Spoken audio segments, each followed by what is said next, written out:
with inaugural balls.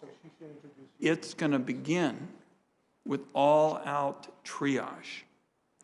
My top economic priority is avoiding the mistake Congress made in the last recession, which was taking a foot off the gas pedal before recovery took hold. Congress didn't do enough in 2009 to help the unemployed and struggling homeowners. And if stepping off the gas wasn't bad enough, 2 years later, House Republicans passed policies that yanked out the spark plugs and let the air out of the tires as well. In Oregon, it took 7.5 years for unemployment to return to its pre-recession level. That cannot happen again, or else millions and millions of people will go through years of needless hardship. Some will never recover the lives that they had prior to the pandemic. Unemployment is again rising. Federal Reserve data shows that workers of modest incomes are facing Great Depression-level joblessness. 1 out of 5 are out of work. And Donald Trump repeatedly pressed a false and manipulative choice between public health and economic recovery. And now America has neither. The good news is Chair Yellen knows that going small on economic relief would be a big mistake. Chair Yellen is exactly the right person to lead the Treasury Department. Nobody could be better qualified for this job. And, Mr. Chairman, I would ask unanimous consent at this point to put into the record a letter signed by 8 former living Treasury secretaries urging swift confirmation of Janet Yellen. Without objection, so ordered. Thank you, Mr. Chairman. And I just say to my colleagues, all of those Treasury secretaries don't just come together by osmosis. They believe deeply in the challenge ahead of us in this country, and they all think Janet Yellen is up to the job. And nobody deserves more credit than Chair Yellen for the longest economic expansion that we have seen in our history, which lasted until the pandemic hit. At the Federal Reserve, Chair Yellen changed decades of conventional economic wisdom that put too much focus on inflation and deficits. She was correct that policymakers should focus more on wages, employment, and inequality, and that the economy safely could run a little hotter.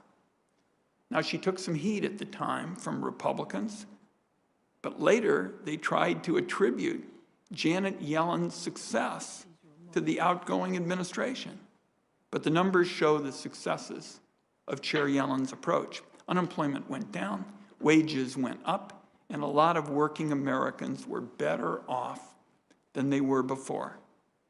Who better to lead the Treasury Department and help kick off the next economic expansion than the person who did so much to bring about the last one?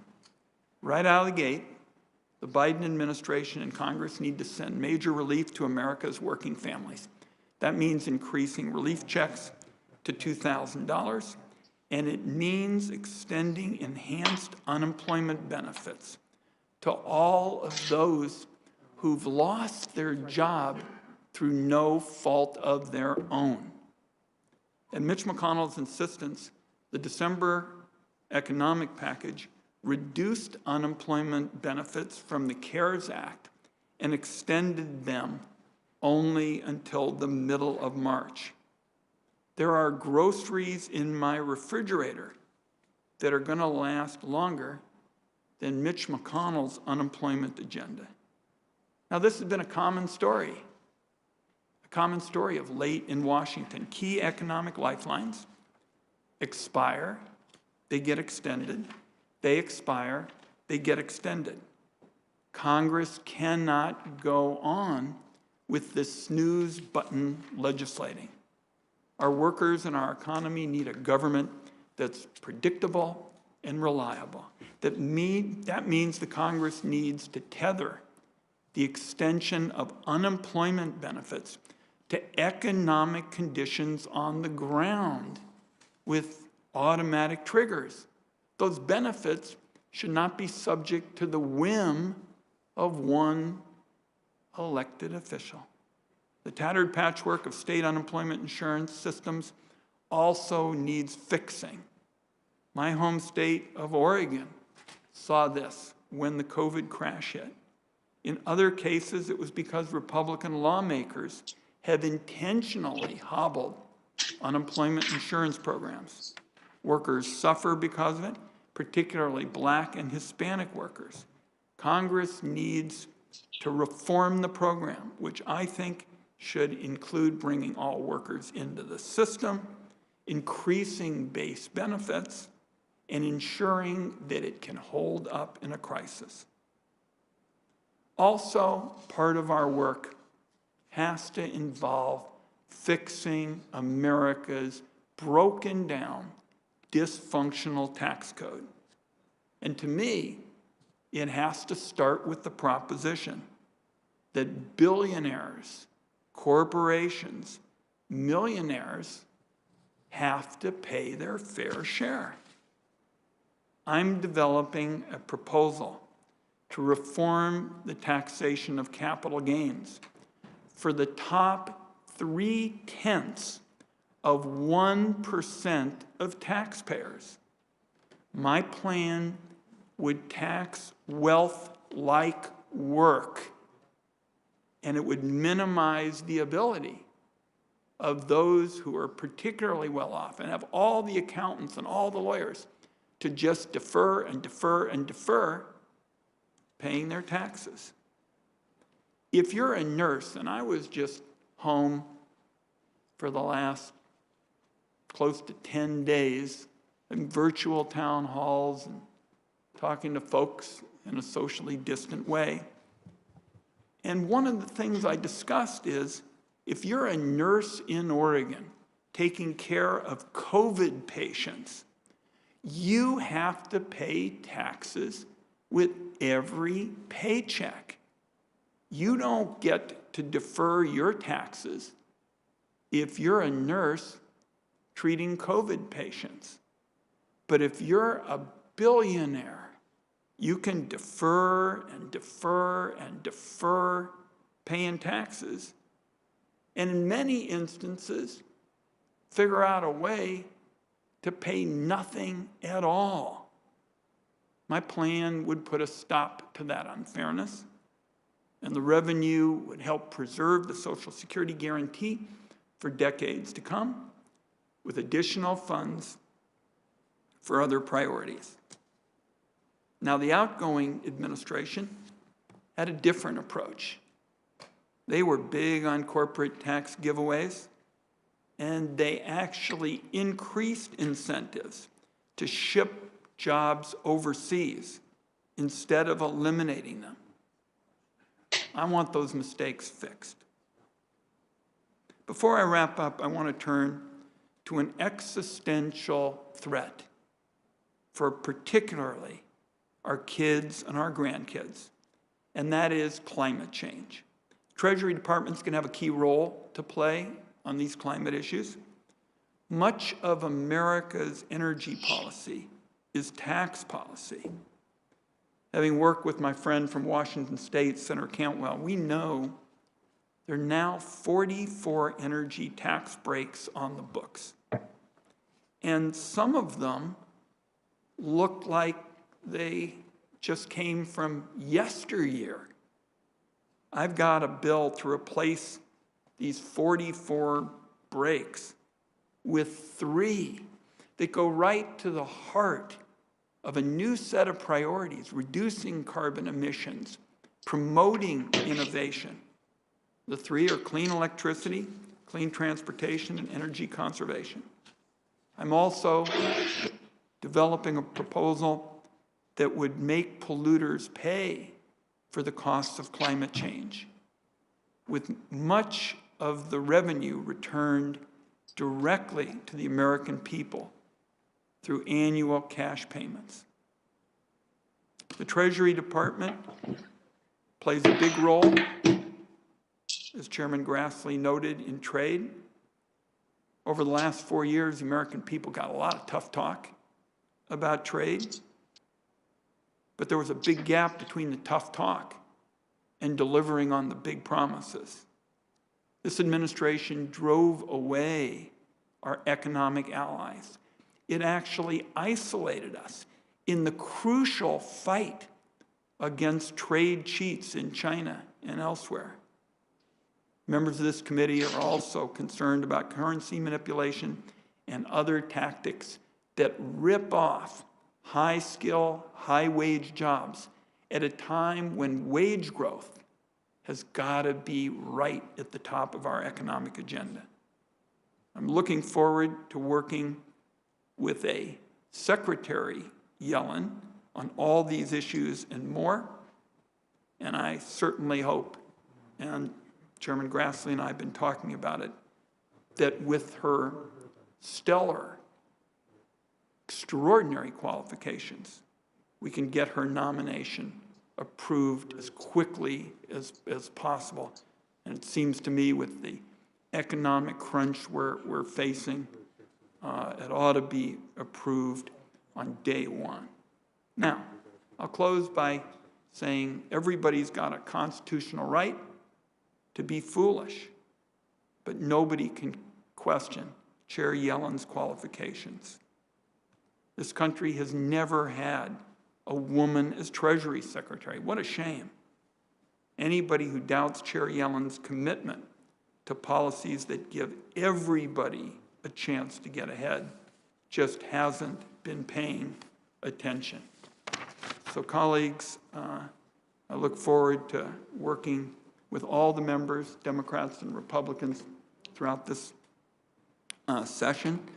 And I think it's very appropriate that we begin with somebody, with the consideration of a person who's so extraordinarily qualified and who I very much appreciate being willing to return to public service. President-elect Biden could not have made a better choice, colleagues, than Janet Yellen. Thank you, Mr. Chairman. Thank you. The chair now recognizes and welcomes Senator Feinstein from California for the purposes of introduction. Thanks. And I thank the chair. Thank you very much, Senator, and other senators. It's just fine to be here this morning. I've known Janet since she became president of the president of the Federal Reserve Bank of San Francisco in 2004. She's been professor, now emeritus, at the University of California, Berkeley since 1980. That's 40 years. Janet has an impressive record. She served twice on the Federal Reserve Board of Governors and was the first woman to chair the Fed from 2014 to 2018. She also served as chair of the Council of Economic Advisors under President Clinton, and she is currently professor emeritus at the University of California, Berkeley, as well as a distinguished fellow at the Brookings Institution. Some have joked that Janet's husband of 42 years, George, won the Nobel Prize in Economic Sciences, yet he is regarded by many as the second most accomplished economist in his own home. But it can be said that all of these accomplishments did not come easily for a woman in the male-dominated field of economics. Out of 24 students who received doctorates in economics at Yale in 1971, Janet was the only woman, and she has been a trailblazer her entire career. Now she brings to us the experience and leadership needed at Treasury at this critical juncture. I believe that Janet Yellen really understands that the economy is not an abstract series of charts and figures, but a collection of real individuals, families, communities, problems, businesses who need help. And there are many reasons that Janet received bipartisan praise when President-elect Biden announced her nomination in December. For one, her deep policy expertise matches her understanding of the impact of economic policy on people. She's also a pragmatic and steady hand who recognizes the need for fiscal discipline. In short, she is the ideal candidate to head Treasury at a time when we can afford nothing less. So I urge and hope that this committee will rapidly approve her nomination, and I thank you for the privilege, Mr. Chairman. Thank you. Thank you, Senator Feinstein. I want to go back to Senator Wyden because he asked to speak on another point before I go to Yellen. Mr. Chairman, just on your point earlier, because we need to get to Chair Yellen, I very much share your view with respect to transparency. You and I have worked on those issues. I also want to put on the record that the Treasury's record over the past 4 years on this was dismal on things like FinCEN. We've got to do better. Let's do it in a bipartisan way. Thank you. You bet. Thank you very much. Now, I didn't congratulate Dr. Yellen on her appointment. I do that now and ask her to make her opening statement. Chairman Grassley, Ranking Member Wyden, members of the committee, it's an honor to appear before you. And Senator Feinstein, thank you for that very kind introduction. I have immense respect for the task before this committee, rebuilding the American economy from its sharpest downturn in history.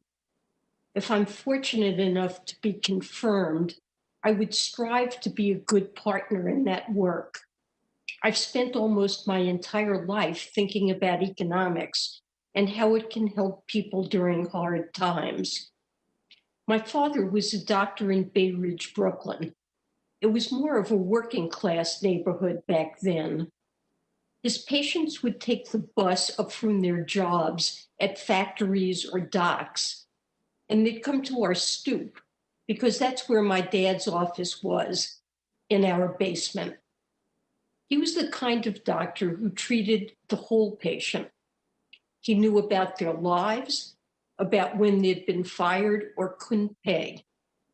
Those remain some of the clearest moments in my childhood. My parents had been children of the Depression, and they had a visceral reaction to economic hardship.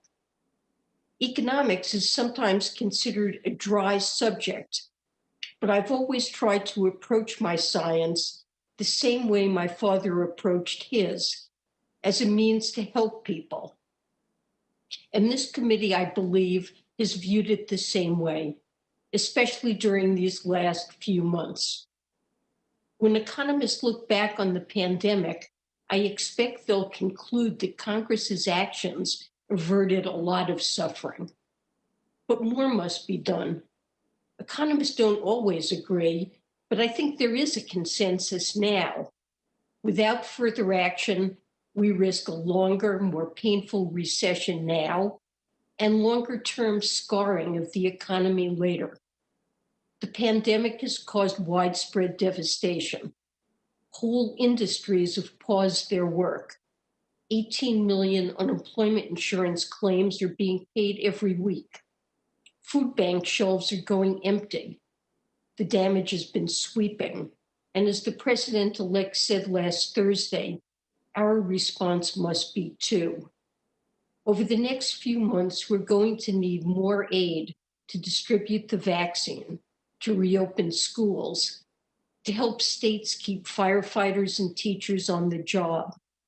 We'll need more funding to make sure unemployment insurance checks still go out and to help families who are at risk of going hungry or losing the roof over their heads. Neither the president-elect nor I proposed this relief package without an appreciation for the country's debt burden. But right now, with interest rates at historic lows, the smartest thing we can do is act big. In the long run, I believe the benefits will far outweigh the costs, especially if we care about helping people who have been struggling for a very long time. People worry about a K-shaped recovery, but well before COVID-19 infected a single American, we were living in a K-shaped economy, one where wealth built upon wealth, while working families fell farther and farther behind. This is especially true for people of color. At the Fed, I became accustomed to the institution's dual mandate to promote stable prices and maximum employment. As Treasury Secretary, I think there will be a dual mission too, helping Americans endure the final months of this pandemic, keeping people safe while getting them back to work. That's our first task. But then there's the longer term project. We have to rebuild our economy so that it creates more prosperity for more people and ensures that American workers can compete in an increasingly competitive global economy. Members of the committee, these are very ambitious goals, and I know we will need to work together. You can count on me to do that in a bipartisan way. My husband and son are watching us on C-SPAN from the other room. They are not only wonderful people, they're also wonderful and opinionated economists themselves. So I'm used to debate about these issues in the House, and I'd welcome it in the Senate. Thank you. I look forward to your questions. Thank you, Dr. Yellen. Before I go to questioning, I have 3 obligatory questions that we ask all nominees before this committee. And they're usually stated in exactly the same way. First, is there anything that you're aware of in your background that might present a conflict of interest with the duties of the office to which you have been nominated? No, Senator Grassley, I don't believe I have any conflict of interest. Yeah. Okay. Do you know any reason, personal or otherwise, that would in any way prevent you from fully and honorably discharging the responsibilities of the office to which you have been nominated? No, I do not. Do you agree without reservation to respond to any reasonable summons to appear and testify before any duly constituted committee of the Congress if you're confirmed? I will testify if asked before a committee of Congress. And finally, do you commit to providing a prompt response in writing to any questions addressed to you by any senator of this committee? Yes, I commit to that. Yeah. In regard to that last one, I think Senator Biden, as senator, would agree with me that when the Trump administration first came in, they issued some sort of a regulation that they were going to only answer questions for committee chairmen. We finally got them off of it. I don't know whether they answered every question of every senator or not. They probably did not. But I hope that we don't hear that from this administration, that you have to be chairman of a committee to get to be an answer to your question. Before I ask the first question, but it's kind of along the lines of the question I was going to ask you, I just heard your opening comment about learning so much from your father, about the workers of America and about the business of America.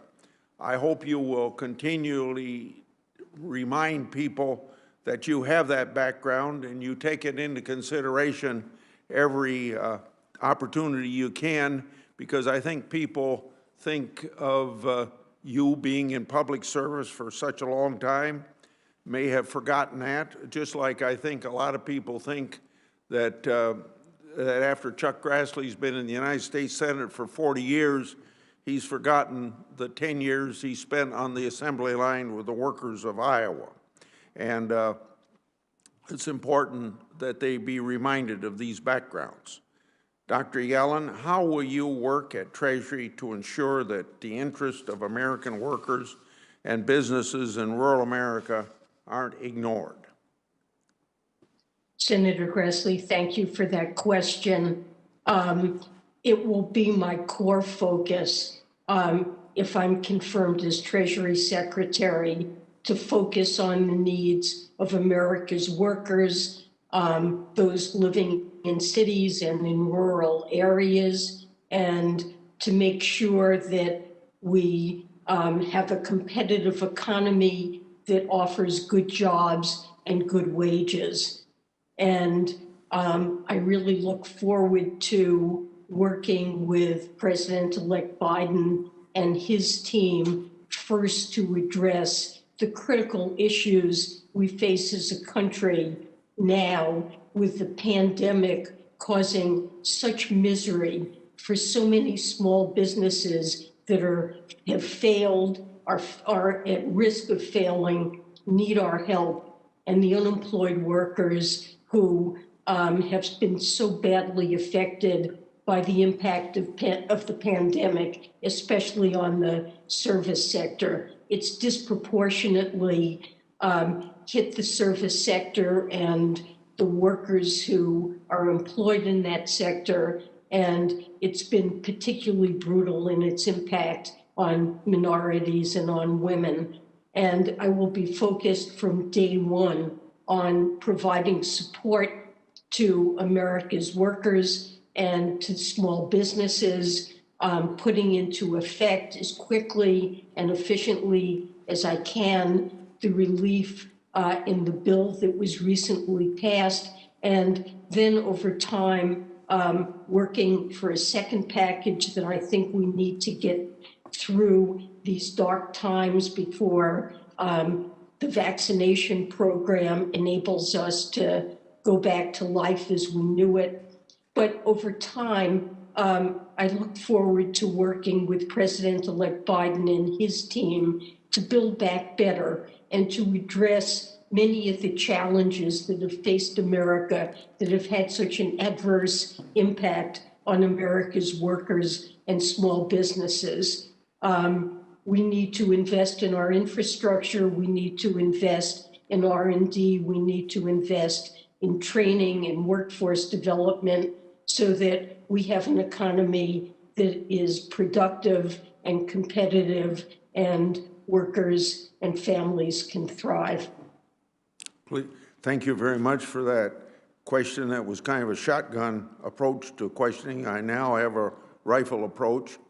Democrats have been arguing for repeal of the $10,000 cap on state and local tax deductions, often referred to as SALT, even as part of a pandemic relief effort.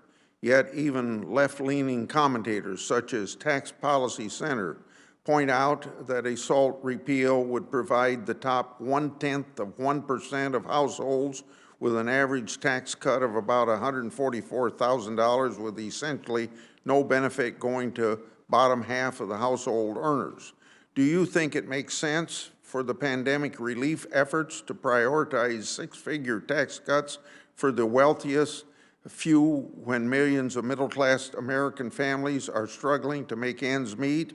And would you oppose including a repeal of the SALT cap in any further relief or stimulus measure? Senator Grassley, thank you for that question. I certainly believe in a fair and progressive tax code where wealthy individuals and corporations pay their fair share. The SALT deduction was eliminated only a few years ago, and before making a decision about what should be done going forward, I think it's critical to study and evaluate what the impact has been on state and local governments, on their ability to provide critical services. And I promise to work with those at Treasury and throughout the administration in evaluating what impact that has had on states and local governments, on households, on small businesses, and study this issue further.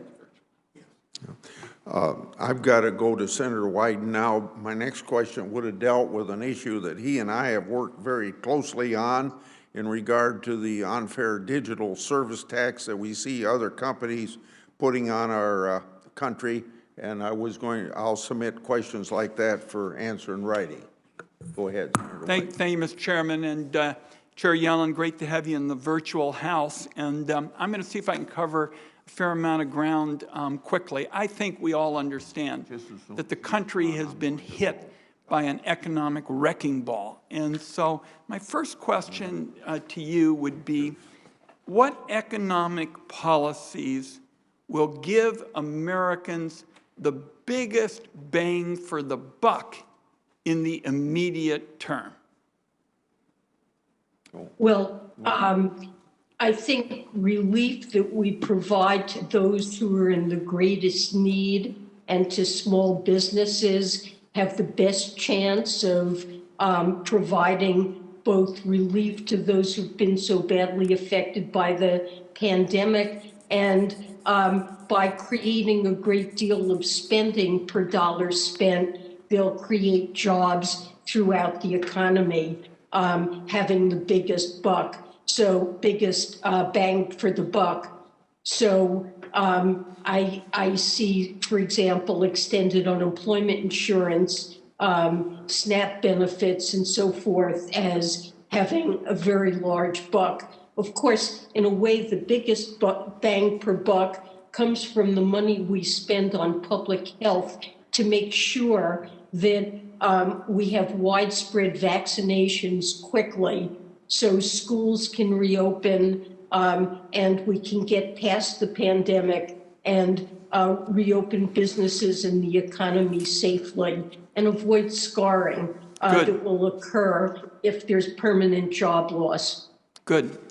I also appreciate your comment with respect to extended unemployment, because that's one of the policies that allows us in the future, in terms of reform, to tie benefits to economic conditions on the ground. So it gives you time to fully get us to that longer-term economic recovery. So that's very helpful. Second question I want to talk to you about is China, because we all understand that China cheating is taking a huge toll on our workers and particularly creating more high-paying jobs.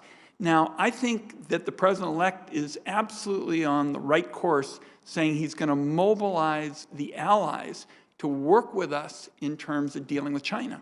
That's going to take a little bit of time. So what I'd like to hear from you again is, in the near term, what do you believe you can do, perhaps your first couple of steps, to start to mobilize our country to make sure that workers get a fair shake in view of all this China economic cheating? Well, China is clearly our most important strategic competitor. As you said, we need to work with allies. We also need to strengthen our own economy so that we can compete.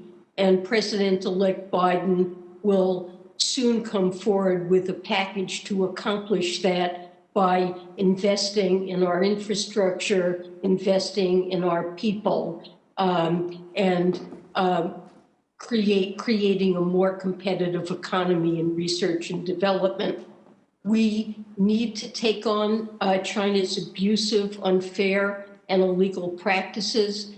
China is undercutting American companies by dumping products, erecting trade barriers, and giving illegal subsidies to corporations. It's been stealing intellectual property and engaging in practices that give it an unfair technological advantage, including forced technology transfers. And these practices, including China's low labor and environmental standards, are practices that we're prepared to use the full array of tools to address. Very- Of course, it is important over time to work with our allies. Very good. I'm going to see if I can get two other questions in and go maybe 30 seconds over like the chairman.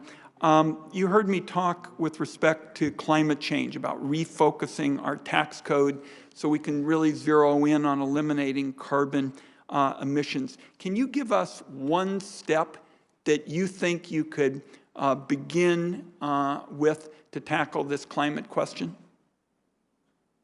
Well, this is one of the most critical issues facing our country and the world, and it poses an existential threat. It will be a focus of President-elect Biden and his entire administration. The infrastructure plan that President Biden will come forward with will involve investing in clean technology, renewable energy, promoting the use of electric vehicles, and in the process of addressing this very significant challenge, there's also the opportunity of creating good jobs in the process, and that will be a benefit. Treasury will cooperate by looking at ways that we can direct investment, enable private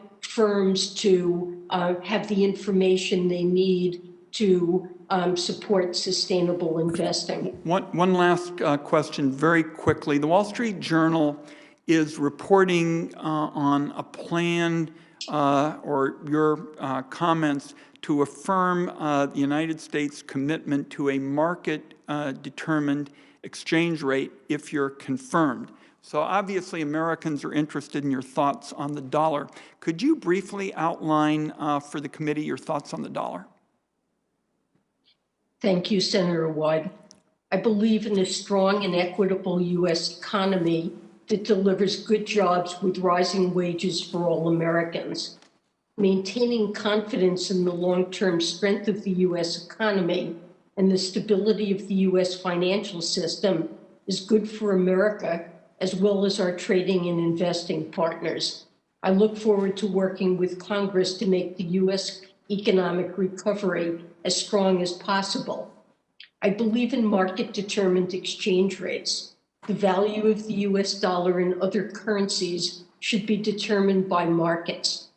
Markets adjust to reflect variations in economic performance and generally facilitate adjustments in the global economy. The United States does not seek a weaker currency to gain competitive advantage, and we should oppose attempts by other countries to do so. The intentional targeting of exchange rates to gain commercial advantage is unacceptable. If confirmed, I will work to implement the President-elect's promise to oppose any and all attempts by foreign countries to artificially manipulate currency values to gain an unfair advantage in trade. Thank you, Mr. Chairman. I'm going to turn the gavel over to Senator Crapel. He'll be the next person to ask questions. Republicans have a rule that you can only be chairman of a committee for 6 years, and so this could be the last hearing as chairman of the committee, and it's been a great privilege to chair one of the most important committees in Congress. I first joined this committee in 1981 during the 102nd Congress and became chairman briefly in 2001 before switching party membership changed the balance, and then chaired it 2 times since. I'll continue to serve on this committee, of course, but leading this committee has been one of the highlights of my years in the Senate. Once the Senate organizes, Ranking Member Wyden will become chairman, but as I turn the gavel over to Senator Crapel, I know this committee will be well in good hands of Senator Wyden and Senator Crapel over the next 2 years. Thank you very much, Senator Crapel.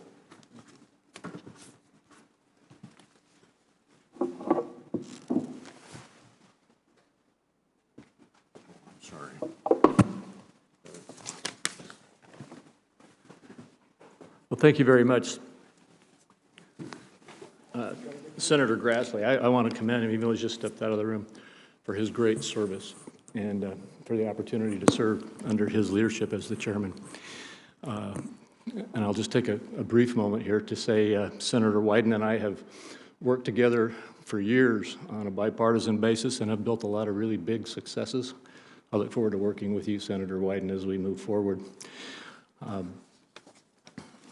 Dr. Yellen, I appreciate your service. I've worked with you as well. As you know, when we discussed this a little while back, we had a good working relationship while you were at the Fed, and I look forward to developing and continuing that good working relationship as we move forward. My first question is going to be on tax policy. Prior to the Tax Cuts and Jobs Act, the TCJA, the United States had one of the highest corporate tax rates among developed countries.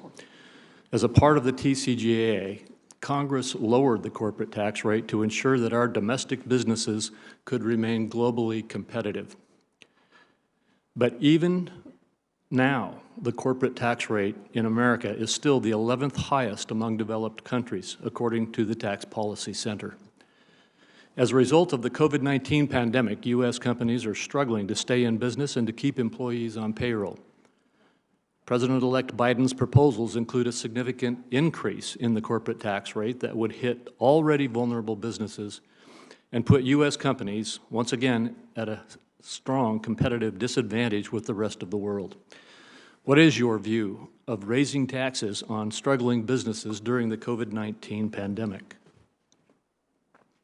Well, thank you for that question, Senator Crapo. And I, too, want to say that I have enjoyed my working relationship with you during my years at the Fed and look forward to a very productive working relationship going forward. On the 2017 tax cuts, the president has said that eventually, as part of a larger package that would include significant spending and investment proposals, but not now, while the pandemic is really depressing the economy, that he would want to repeal parts of the 2017 tax cuts that benefited the highest income Americans and large companies. And he wants to reverse the law's incentives to offshore operations and profits. But he's been very clear that he does not support a complete repeal of the 2017 tax law. There are some areas, though, that he would amend. For example, a provision in that law had the unfortunate byproduct of rewarding companies for moving their operations offshore, and the president would reverse that. We look forward to actively working with other countries through the OECD negotiations on taxes on multinational corporations to try to stop what has been a destructive global race to the bottom on corporate taxation. And in that context, we would assure the competitiveness of American corporations, even with a somewhat higher corporate tax. Well, I appreciate that last observation. As we discussed on the phone last week, I encouraged you to make as one of your top considerations for any changes to our business tax policies the competitiveness of the U.S. businesses and the need to make sure that the United States remains an attractive place for investment and capital formation and job creation. So I look forward to working with you on that. Can you explain again your views on the importance of these kinds of considerations when assessing potential changes to tax policy? Well, Senator Crapo, I strongly agree with your view that it's necessary for U.S. companies to be globally competitive. And that's why these OECD negotiations are so important. It would enable us to collect a fair share from corporations while maintaining the competitiveness of our businesses. and diminish the incentives that American companies now have to offshore activities. That's certainly something we don't want to reward. Well, I look forward to working with you on those OECD negotiations and the other aspects of tax policy that we've just discussed. One last quick question. As chairman of the Banking Committee, I worked on in a bipartisan manner to pass the Foreign Investment Risk Review Modernization Act, the Export Control Reform Act, and as part of the NDAA, the Anti-Money Laundering Act of 2021. The Treasury Department plays a major role in implementing these statutes and managing our relationship with China through the Office of Terrorism Financing and the interagency process for CFIUS and other export control decisions.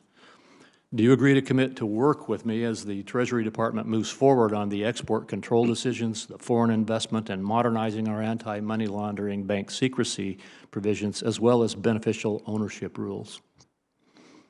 Senator, you have my pledge that I'll work closely with you on these very important matters, and I want to thank you and Congress for passing a law that will enable us to identify beneficial ownership of shell corporations and really make a big difference in our ability to address terrorist financing and improve the effectiveness of sanctions. Thank you. I appreciate your attention to this. Senator Stabenow is next. I believe she's remote. Well, good morning. And first, I want to say thank you to Senator Crapo, to you. Congratulations in your incoming position, and also to Senator Wyden, Senator Grassley. I think we're off to a great start in the committee doing this in a bipartisan way, and I look forward to a lot more opportunities. And also, Madam Chair, I have to tell you, as I've indicated you before, I was extremely excited to hear of your nomination. I can't think of anyone with more competence, more experience, more integrity to serve as Secretary of the Treasury. And it's just extra special that you come in as the first woman to do so. So congratulations. Thank you so much, Stabenow. You're welcome. Let me first say that I don't believe we have an economy unless somebody makes something and somebody grows something. That's what we do in Michigan. We do both. But I want to talk about the making part of it now, as we talked before, and how we have to make more of it in America. And I think Michigan certainly is part of leading the way. And to tackle the big issue around the climate crisis, as well as global leadership in manufacturing and so on, certainly electrifying our vehicles fleet is a very important part of that. So just to refresh, we are, the US auto industry accounts for about 3.5% of our domestic, gross domestic product. And for us in the United States, GM is investing heavily in electric vehicles, some $27 billion to bring 30 different EVs to the marketplace in the next 4 years. Very aggressive. Ford doing the same kind of things. And excuse me here, I'm getting up. There we go. Ford doing the same with $11.5 billion, including their electrifying of their F-150 truck. So there's a very, very exciting things happening. Same with FCA with their popular Jeep line.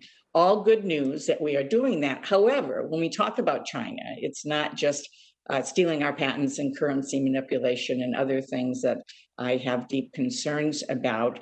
But what we are seeing is that over the last decade, the Chinese government has invested $100 billion in EV industry. And what is very concerning is that of the 142 lithium ion mega factories under construction, out of 142, 107 of them are in China, and only 9 of them are in the United States.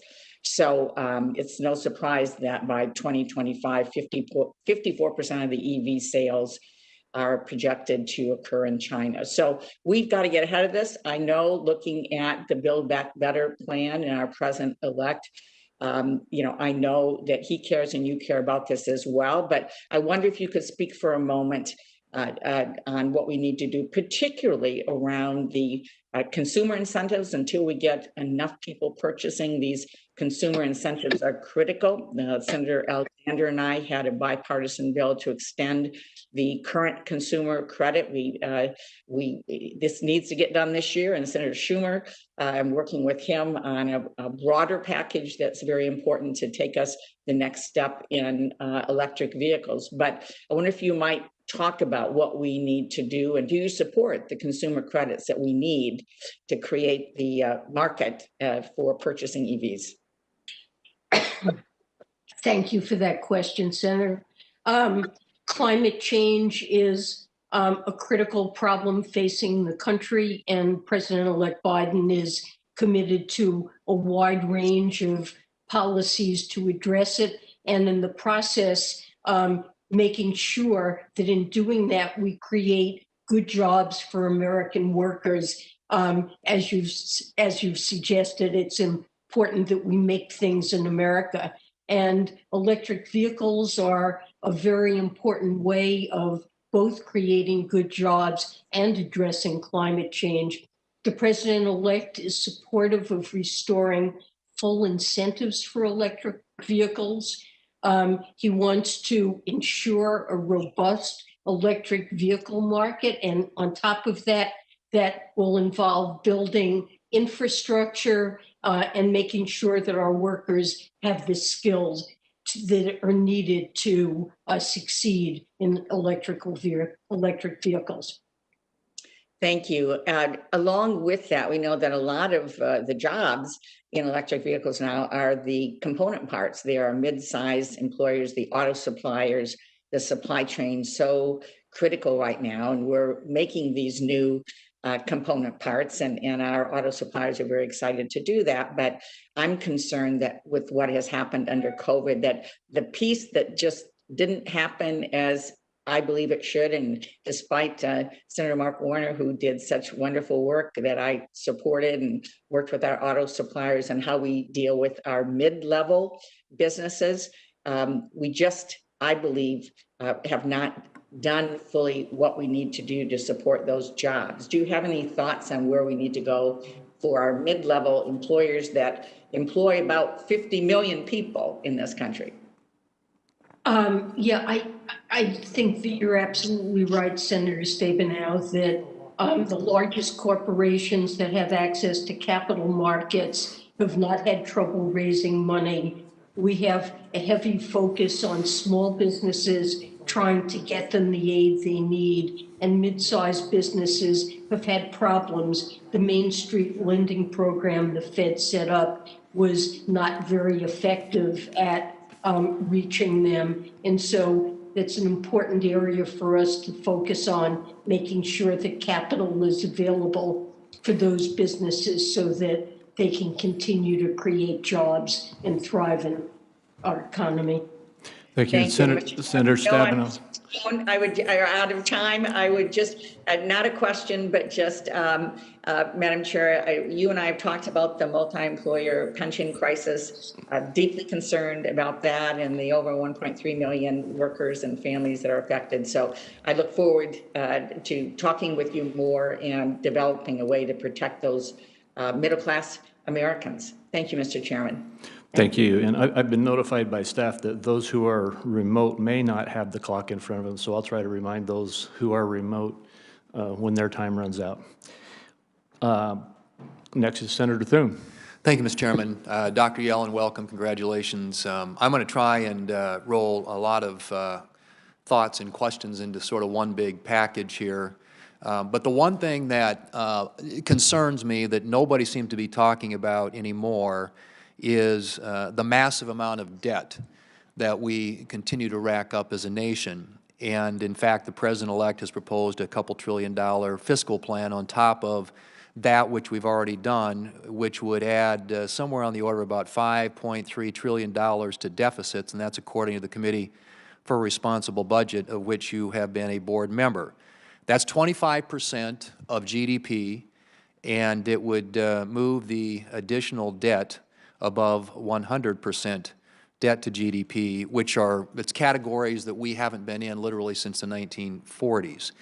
And so what I'm concerned about is we seem to have no concern now about borrowing money in the short term, and the argument is that interest rates are low, it's like free money.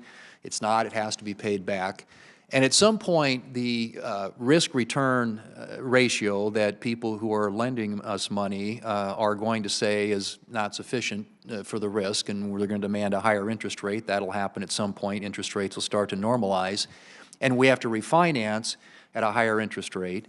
And pretty soon, the interest on the debt exceeds what we spend on even national security for our country. Republicans traditionally have believed that we ought to reduce spending, we need to reform entitlement programs, that we need to have policies in place that create greater growth in the economy, all of which make the debt look smaller by comparison. Democrats have argued we need more revenue, more taxes, and Senator Crapo also already sort of got at that issue. But I just want to know what you think, because I know in the past you've expressed concerns about the debt and the deficit. The two previous administrations have not been very interested in entitlement reform. We have not only the debt that we're adding in the short term because of the pandemic, but we have structural problems that are long-term that are going to drive that, continue to drive that debt higher in the future. What your thoughts are with respect to reforming entitlements, with respect to the amount of the debt situation that we find ourselves in right now, and when is it enough? When is it too much? When do we hit that point where the thing starts to collapse? That's what really concerns me, and nobody is talking about it really in either party anymore. It was something that used to occupy a lot of our discussions in the past, but nobody seems to care much about it. And for me, that is a huge warning sign on the horizon, the fact that we have an ever-growing deficit, an ever-growing debt, and no apparent interest in taking the steps that are necessary to address it.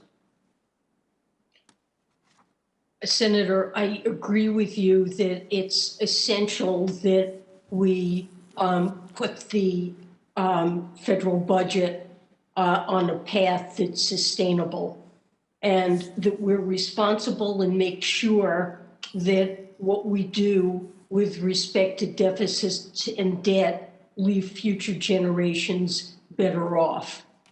But the most important thing, in my view, that we can do today to put us on a path of fiscal sustainability is to defeat the pandemic, to provide relief to American people, and then to make long-term investments that will help the economy grow and benefit future generations.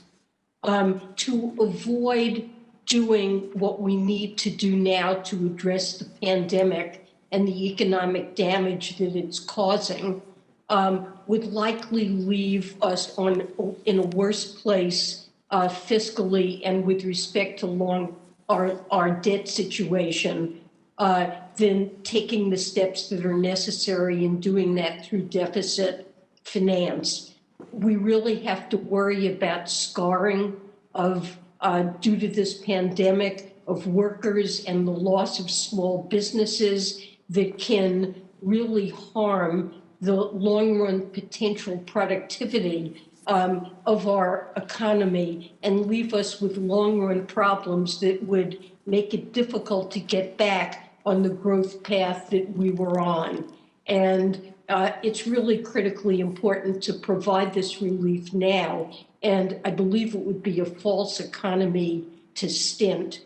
But over the longer term, I would agree with you that the long-term fiscal trajectory is a cause for concern.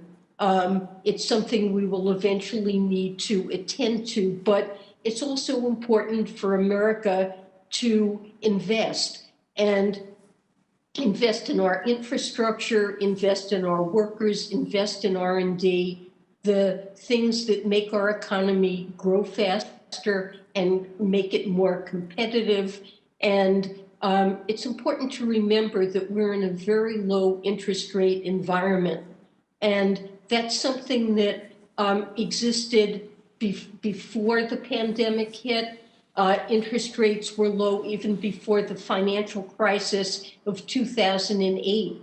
This has been a trend in developed economies. You can see it across the developed world, and it represents structural shifts that are likely to be with us a long time. So although the debt to GDP ratio has increased, it's important to note that the interest burden of the debt, interest as a share of GDP, is no higher now than it was before the financial crisis in 2008, in spite of the fact that our debt has escalated. And of course, interest rates can increase. Eventually, we have to make sure that primary deficits in the budget are sufficiently small, that we're on a sustainable path. But right now, our challenge is to get America back to work and to defeat the pandemic.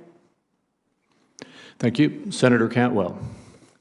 Thank you, Mr. Chairman, and I too want to congratulate the nominee. I want to thank President-elect Biden for nominating a woman and Dr. Yellen for your willingness to serve. I can already see by the words that you've chosen, women, workers, workforce training, that you are likely to deliver economic policies that are more focused on Main Street than Wall Street. And I hope that is what I'm hearing, because I believe that we need wage growth in America, that Americans from all walks of life need more aspects to wage growth, and I hope the policies of the Biden administration and you will help deliver that.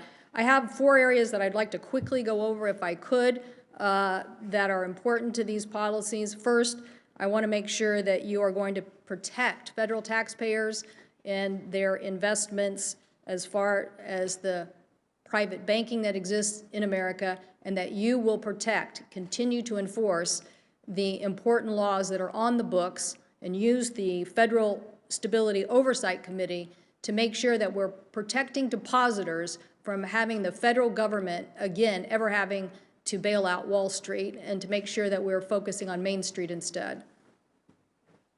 Senator Cantwell, I couldn't agree with you more. Our focus should be on Main Street, not Wall Street, and we should demand, as Dodd-Frank insisted, that the largest institutions, particularly those that pose systemic risks, have adequate capital and liquidity and plans by which, if they were to fail, they could be resolved without posing burdens on taxpayers.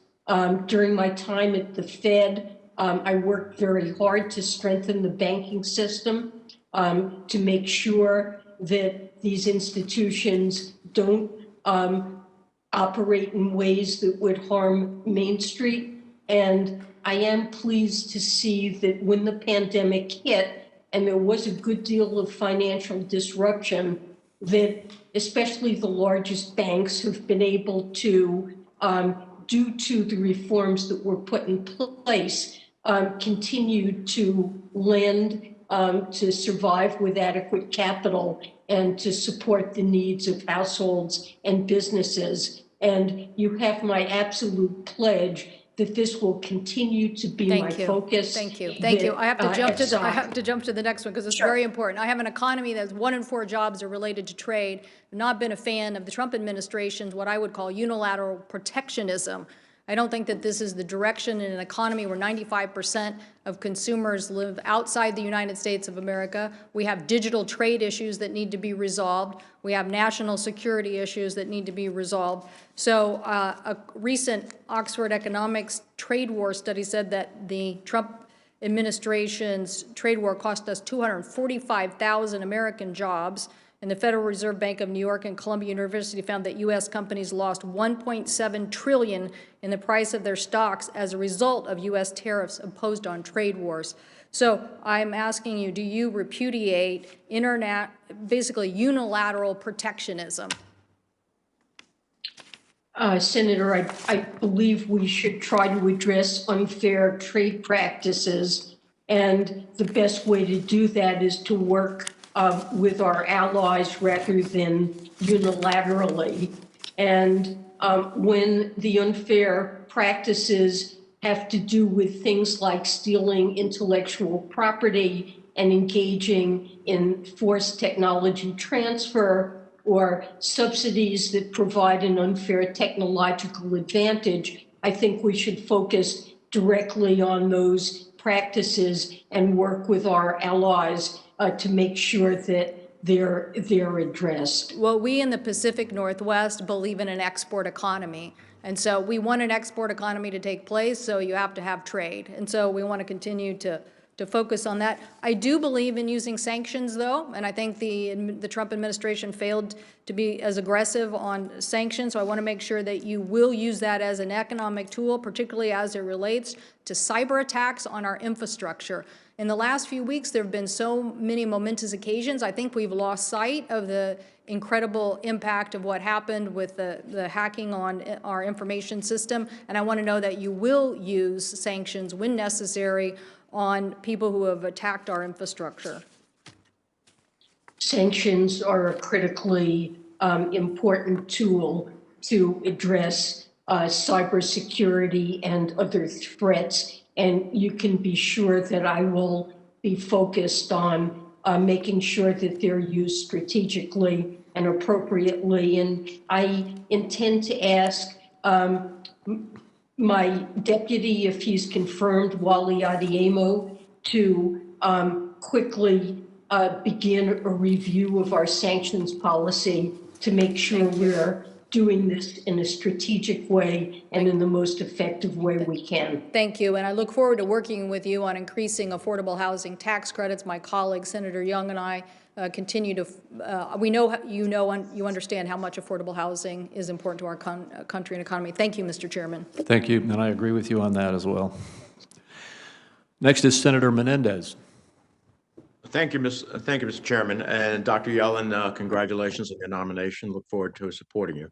I know that Senator Grassley asked you a question on SALT, and you said you're going to look at it. I hope when you study it, you look at the fact that there are states like New Jersey who give billions more than we get back, and states like Iowa that get $5 billion more than they pay in federal taxes, or Kentucky that gets $111 billion more than it pays in federal taxes, or Florida that gets $60 billion more than it pays in federal taxes. So you can't have states continue to be economic engines and then also be hurt, in this case, by the property tax deduction. So it should be a total look at the total equation, and I hope you will do that as part of your review.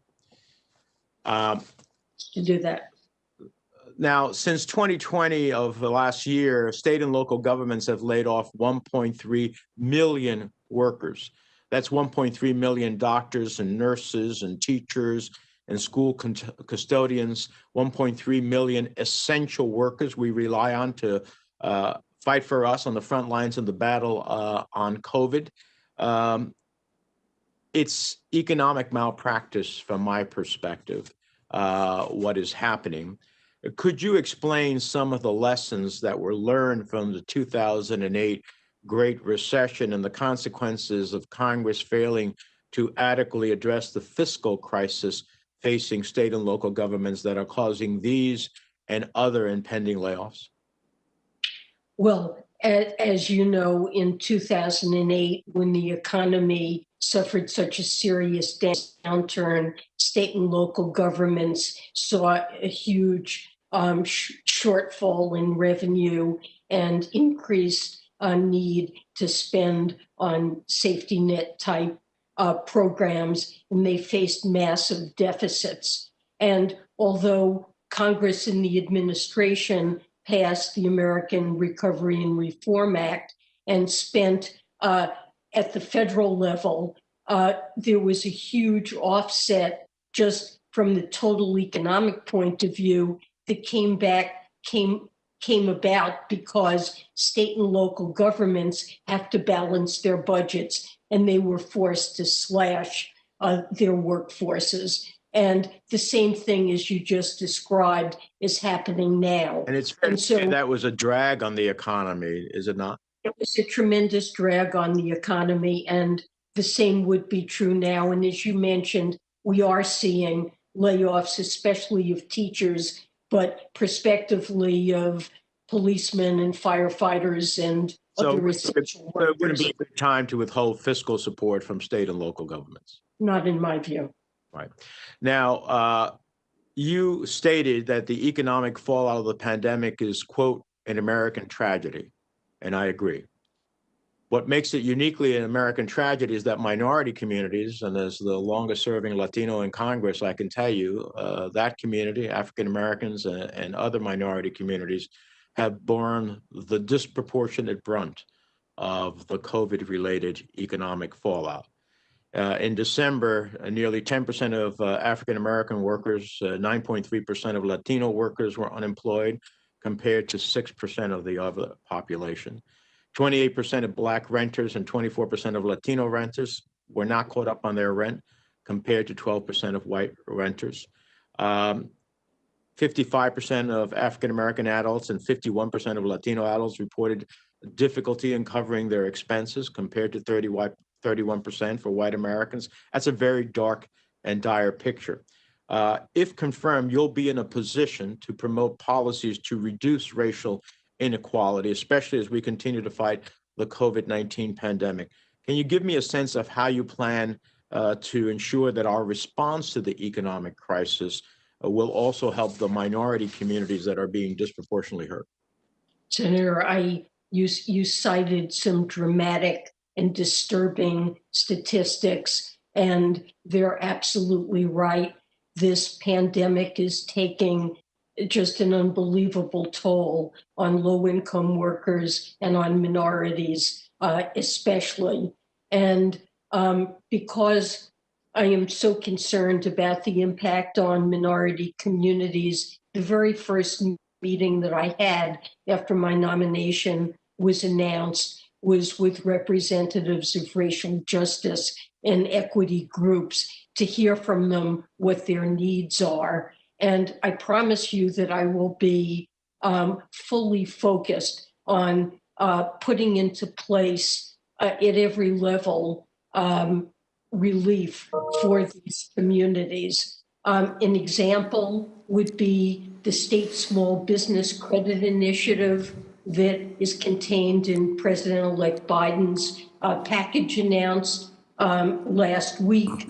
There's money there to capitalize lending to small businesses, and a proposal to provide grants to loans for small entrepreneurs. And of course, with respect to food security, evictions, unemployment insurance, and relief that these households need, paid leave, the minimum wage, all of these things, I believe, will be very beneficial. Thank you. Time has expired, but I just want to say, I hope as part of that, I like a lot what you said. I hope you also diversify the Treasury Department, which really needs to have voices at the table to help you meet those challenges. I completely agree with you, Senator. Thank you, Mr. Chairman. Thank you. Senator Toomey.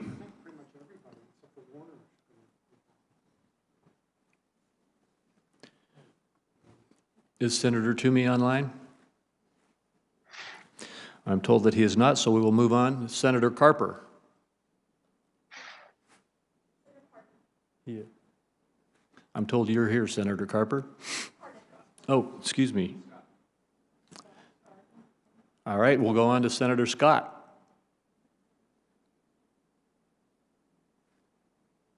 Good morning. I hear you. Go ahead, Senator Scott. Excellent. Can you hear me fine? I can hear you. Yeah, now we can see you also. Go ahead. Oh, excellent. Thank you, Mr. Chairman, and thank you. I want to continue to call you Chair Yellen, though it's Dr. Yellen, and it's so good to see you again. And thank you for your willingness to serve during these challenging times without question. I'll hop right to it because Chairman Cramer will keep me to my 5 minutes. The first question I have is about the pandemic relief package that's been presented. You know, as well as I do, that in December we passed a package that included $80 billion for schools to reopen, $280 billion to restart the Paycheck Protection Program, for a second round. It also included billions of dollars for the vaccines, which I think is certainly an area where we need to invest even more than we have so far, without question. But the $1.9 trillion package that has been presented to us is a package that focuses on some priorities that I think will actually hurt our economy as much as it would improve our economy. One in particular is the issue of raising the minimum wage to $15 an hour. I will say that I've been talking to businesses around the country and specifically at home. The one thing that even the Congressional Budget Office recognizes is that by increasing the minimum wage to $15 an hour, it could shutter somewhere around 3.7 million jobs on the high end, a minimum of 1.3 million jobs in our economy. And the last thing this economy needs as we attempt to recover is a loss of 1.3 to 3.7 million jobs. But in addition to that, it would increase the cost of doing business significantly. It would certainly devastate the opportunity to develop new jobs in rural America and in rural South Carolina, as well as for those minorities and women coming into the workforce. It would actually have a disproportionate impact on those folks that you said in your testimony you want to target for relief and opportunity. Said differently, over 110,000 restaurants have closed during the pandemic, thousands of those restaurants in South Carolina. By increasing the minimum wage to $15 an hour and eliminating tips for servers at restaurants, we will do actually what I would consider an existential threat to those restaurants and, frankly, and more importantly, to those employees of restaurants. How do we grapple with parts of this package that really are philosophical in nature and denies the practical reality that comes from it? Well, Senator, I appreciate that question. President-elect Biden has proposed raising the minimum wage to $15 an hour because right now we have millions of American workers who are putting their lives on the line to keep their communities functioning, and sometimes even working multiple jobs aren't earning enough to put food on the table and a roof over their heads. And they're suffering in countless ways, especially during this pandemic, and really struggling to get by. And raising the minimum wage would really help many of those workers. And that's the reason for doing it. Now, in terms of potential job loss, there's now a large economics literature on this, and much of it suggests that the raising minimum wages, this is what researchers often look at what happens when one state raises its minimum wage and a neighboring state leaves it alone, to see how businesses fare in the two different places with different treatments. And the findings are that the job loss is very minimal, if anything.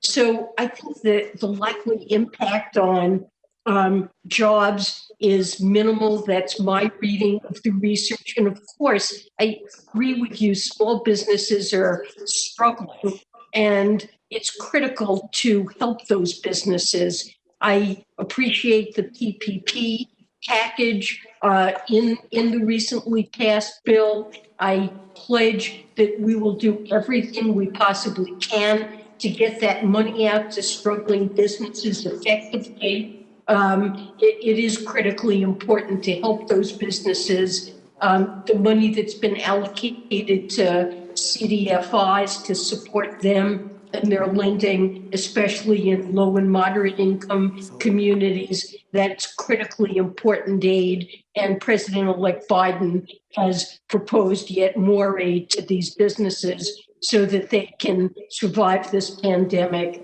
and get back on their feet. Well, thank you for your answer, Dr. Yellen. I would say that there's no doubt that when you artificially increase the minimum wage, you are going to permanently decrease the number of jobs in the economy.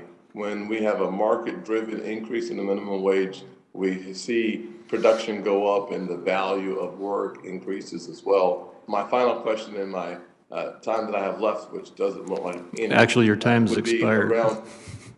Yes, sir. Let me just say this for the record, and perhaps you can answer it on the record for me, QFR. When we think about enough being enough, if there's another downturn in our economy, whether it's based on another pandemic or some other act, what are we doing to make sure that we have the resources necessary for that next downturn in 2 or 3 years, as opposed to using every weapon in the quiver today for what is a recovery that has started? I think it would be prudent for us to save some of the resources for the next time we need to respond to a global crisis of some sort. Thank you, Dr. Yellen, and I'll look to have that answer just in writing, ma'am. Have a great day. Thank you, Senator Scott. Next, we'll go back to Senator Toomey.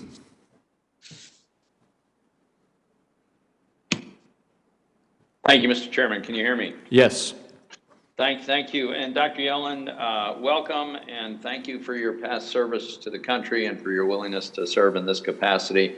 I look forward to working with you, but I have to admit that the contours of the stimulus bill as proposed by the Biden administration are going to make that difficult. The ink is barely dry on the second largest stimulus package in American history. Nearly $1 trillion after nearly $3 trillion earlier in the year. And we're looking at another spending blowout. The only organizing principle that I can discern is it seems to spend as much money as possible, seemingly for the sake of spending it. An additional $1,400 per person, regardless of the person's circumstances, guaranteeing that there'll be several $1,000s in payments going to families with six-figure incomes who've had no income interruption whatsoever, just makes absolutely no sense. Increasing unemployment payments such that a majority of unemployed workers will make more money being unemployed than they make working can only slow the return to a normal, healthy labor market. Sending states more money than they've lost in lost revenue or in additional spending is just not a good idea. And I completely agree with Senator Scott. Obviously, an arbitrary government-mandated minimum wage increase is going to cost jobs. If not, then of course we would just raise the minimum wage to $20 or $30 or $50 an hour. Obviously, it will result in some job losses. So these proposals are not targeted at those people who really need them. It can't be justified on the grounds of effectiveness. And it's going to be hard to get to a bipartisan agreement based on this. I will say I'm pleased to hear your testimony that you think that the tax increases, the really massive tax increases that President-elect Biden is proposing will be delayed, which, by the way, is implicit economic damage that those tax increases will do. It's quite a staggering list. Huge increases in individual rates, adding a 12.4% payroll tax on upper income people. We'll have many Americans with combined state and local marginal tax rates well into the 60%. Huge increases on corporate America, which will make America a less attractive place to headquarter a multinational company, which will make it less attractive to invest here. And I would point out that we reached record low unemployment rates and rising wages, especially for lowest income people after our tax reform. Not sure why we want to go back on that. But let me zero in on one particular idea that some of our colleagues have suggested, and I think Senator Wyden was alluding to this during his opening comments. And this is the idea that, separate and apart from the Biden administration's proposal to double the taxes on capital gains, some are suggesting that we start to impose taxes on unrealized gains. An asset appreciates and we charge a tax on that, even though there's no liquidity event, there's no sale, there's no actual realized gain. we'll, I guess, have a mark-to-market, if that's even possible in some cases, and impose a tax on that. So my question for you, Dr. Yellen, is without getting into any particular bill, do you support the idea of taxing unrealized appreciation of assets? Well, I do believe that capital gains should at some point be taxed. Right now, step up of basis at death provides a route by which a very large share of capital gains are never taxed at all. That's a separate issue. That's a distinct issue. The idea of an annual tax on an unrealized appreciation of assets is what I'm asking about. Well, what I wanted to say is that there is simply different ways of addressing the issue of how to make sure that some taxes are collected on capital gains. And this mark-to-market approach is one method, but certainly not the only method. And there may be technical challenges associated with it. So I would want to have the administration look at different approaches. And Mr. Chairman, are we operating on a 5-minute clock? Yes, we are, and your time just ran out, but... I see that. I look forward to the second round. All right, thank you. Next is Senator Carper online. Thanks, Mr. Chairman. Dr. Yellen, good. I think it's good morning, and we're delighted that you're able to join us. Delighted you've been nominated, and again, on behalf of all of us, thank you for your extraordinary service to our country for almost as long as I can remember. When I was new in the Senate, one of the people I didn't really know very well was Ted Kennedy, and I suggested we maybe have a cup of coffee and just to get to know each other better. I asked him when we're having actually turned out to have lunch, and we were having lunch, and I said, why is it that you, Ted Kennedy, the most liberal Democrat in the Senate at the time, you have all these Republicans in the Senate who want you to be their lead co-sponsor on their big bills? Why is that? And I'll never forget what he said, Dr. Yellen. He said, I'm always willing to compromise on policy, never willing to compromise on principle. Always willing to compromise on policy, never willing to compromise on principle. Our president-elect knows, having served in the Senate for the better part of 4 decades, he knows the need to be able to find consensus and build consensus. And but Ted Kennedy, again, his words, never compromise on principle, always be willing to compromise on policy. Talk about the principles that we shouldn't, the administration and us should not be willing to compromise on with respect to a COVID relief package, the next phase. Well, I think that the administration should be insistent that we have the resources to address the public health challenges, that to mount a vigorous national campaign to make sure that vaccinations are as rapid as possible. Not only is this a way to prevent needless suffering and loss of life, but it's also the best and most effective way to get our economy back on track and to re-employ all the workers who've been suffering in businesses that are really struggling to survive. So that is something. I could not agree more. I could not agree more. I think you nailed it. I like to say the main thing is to keep the main thing the main thing. And the main thing to an economic recovery is to reel in this pandemic. The best way to do that is we're getting new vaccines almost by the month now. Vaccinate the heck out of our country in ways that people will find welcome. I completely agree with you, and I think that is a top priority. And then I would say another principle that's really critical is that we have to relieve the suffering that this pandemic has caused. That's been visited. How do we target that? Maybe a little bit better or differently than is proposed in this relief package from the administration, incoming administration. How do we target it better? Yeah, I mean, we need to look at how to target it. It needs to go to the businesses that are most at risk, small businesses, particularly businesses in low and moderate income areas that receive less than a proportionate share of PPP relief in the first round of PPP aid. So we need to target small business relief at those most vulnerable businesses. We need to make sure that people aren't going hungry in America, that they can put food on the table, that they're not losing their homes and ending up out on the street because of evictions. We really need to address those forms of suffering. And I think we shouldn't compromise on it. And if we don't do so, that suffering and the loss of spending it will cause other people to lose jobs and permanent scarring that will harm the economy over the longer term. Thanks. Thank you for that. We have, as you know, millions of people who've lost their jobs. In many cases, our employers are out of business.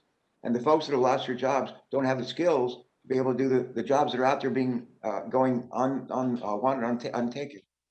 We've heard some ideas of late how to address that. And one is to use our community college systems across the country to provide not the ability to get a 2-year degree, but the ability to get, in some cases, just train your certificate for a job that needs to be done.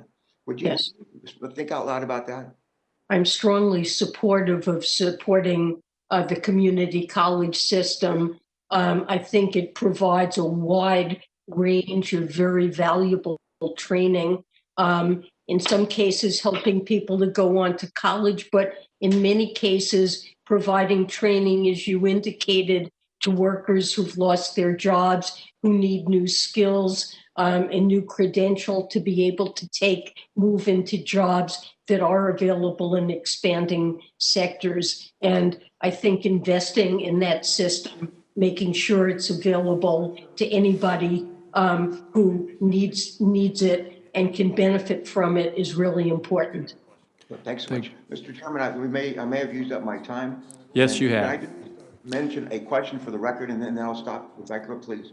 Go ahead. I'm going to ask you a question for the record. Ask you to share your thoughts with us on the need for measures such as temporary refundability of clean energy tax credits that can help the clean energy industry secure project financing and get back on its feet. I'll ask you that question for the record, but I just wanted to flag it here. Thanks for your extraordinary service. It's great to be with you as always. Thanks, Mr. Chairman. Thank you, Senator. Thank you. Senator Cardin. Thank you, Mr. Chairman. And Dr. Yellen, thank you very much for your long commitment to public service and your willingness to take on this challenge. And we thank your family also, because we know it's going to be a family sacrifice. I'm sure your discussions at your dinner table will be very interesting. Let me follow up on Senator Cantwell's question as it relates to sanctions. You indicate that you're going to have a review of the use of sanctions, and absolutely on cyber attack. But we're also suffering today in decline of democracy. Human Rights Watch said the last 4 years were a disaster for human rights. American values have been under attack. We have a decline in the number of democratic states in the world. So Congress has passed sanction regimes in order to deal with strengthening democratic states. And we've done that on specific issues. We've done it on the Global Magnitsky Statute. And I just really want to encourage you, as you're reviewing the use of sanctions, to recognize that we have real challenges today, and the United States has to exercise its leadership. Senator Young and I have introduced legislation to deal with corruption. Corruption is one of the most corrosive elements in the decline of democratic states. And we're suggesting using a tier system on how countries are dealing with corruption, similar to what we do on human trafficking with consequences. So my first question is your willingness to work with us in Congress so that we can be united in the use of sanctions globally to advance U.S. values. You have my pledge, Senator Cardin. I look forward to working with you. These are very important challenges and goals. Sanctions are a tool that can be very effective, and pledge to work with you on implementing them in a way that does address these abuses. Thank you.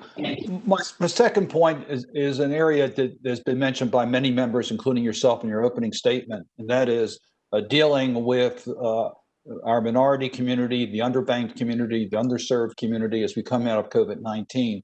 I have the honor of being a lead Democrat on the Small Business Committee and worked with Senator Rubio on developing a lot of the tools that were in the first two major COVID relief packages.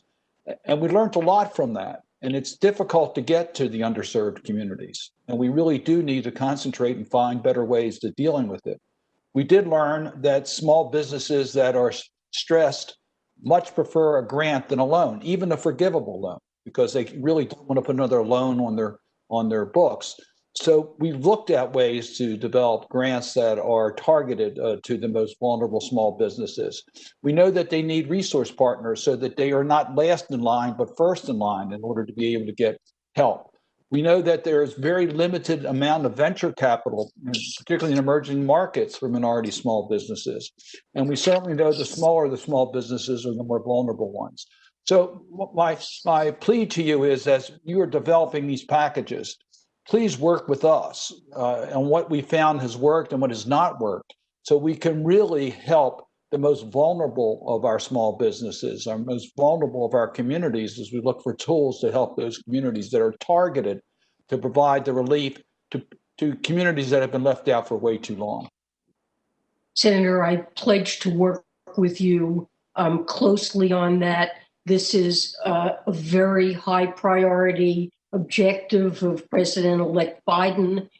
The proposal that he put forward last Thursday does contain funding for additional grants to these very hard-hit businesses, and also funds a small business opportunity fund that would be able to be leveraged, enable various state and nonprofit programs to leverage a large volume of lending to businesses that have been hard hit and that have opportunities. But we will look for ways to target it and work with you closely to understand what's best. And thank you for that. And my last question deals with the lack of retirement security for Americans.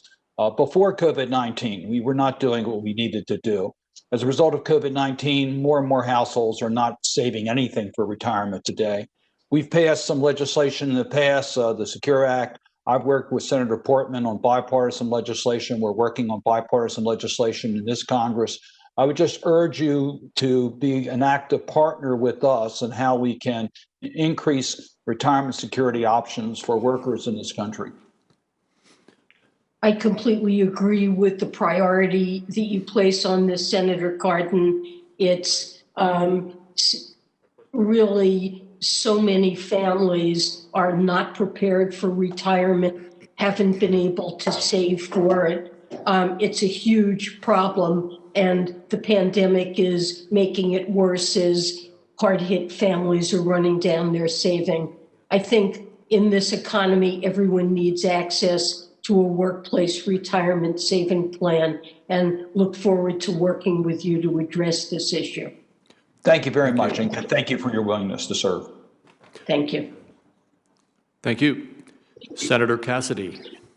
Hey, Dr. Yellen, nice to see you again. And again, thank you for our conversation before.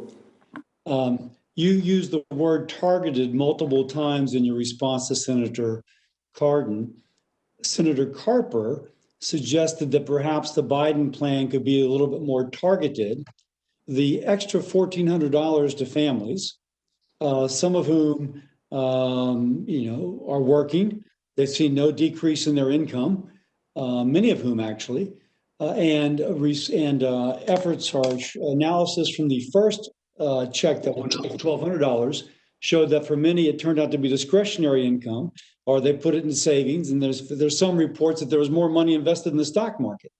So since you mentioned targeted, would you view this additional $1,400 stimulus check as a targeted relief?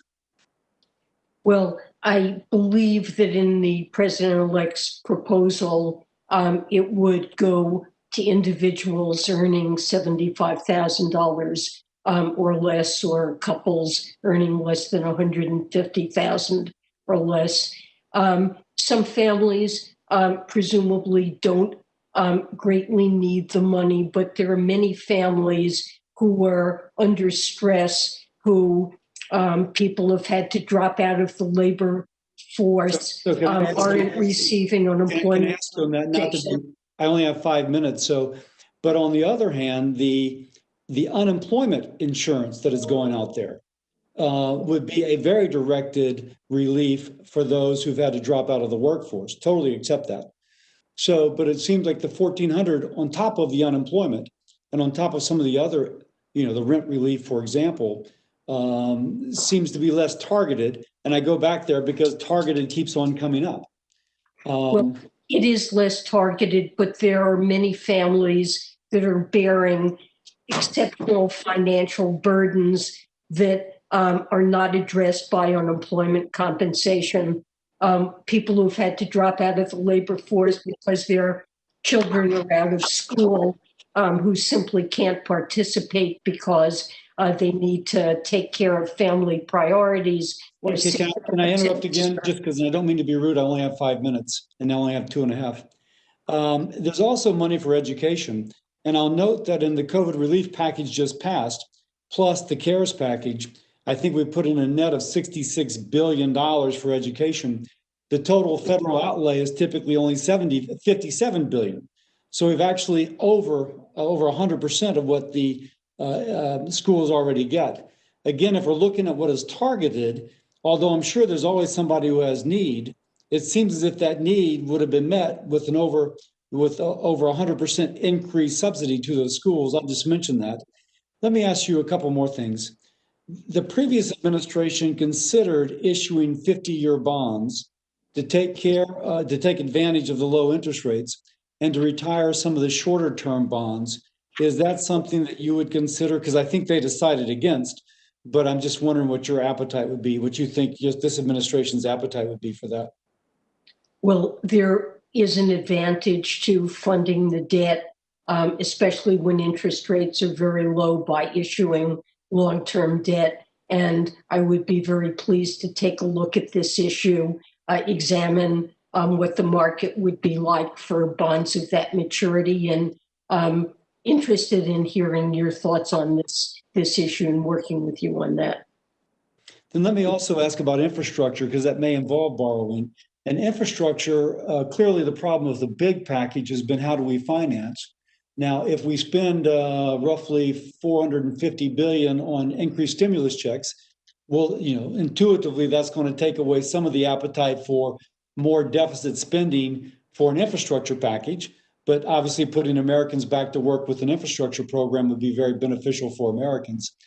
I'll just say that editorially, it does seem as if there's only going to be a certain limit for borrowing if we don't have a source of revenue to pay for it. Let me go back to the infrastructure.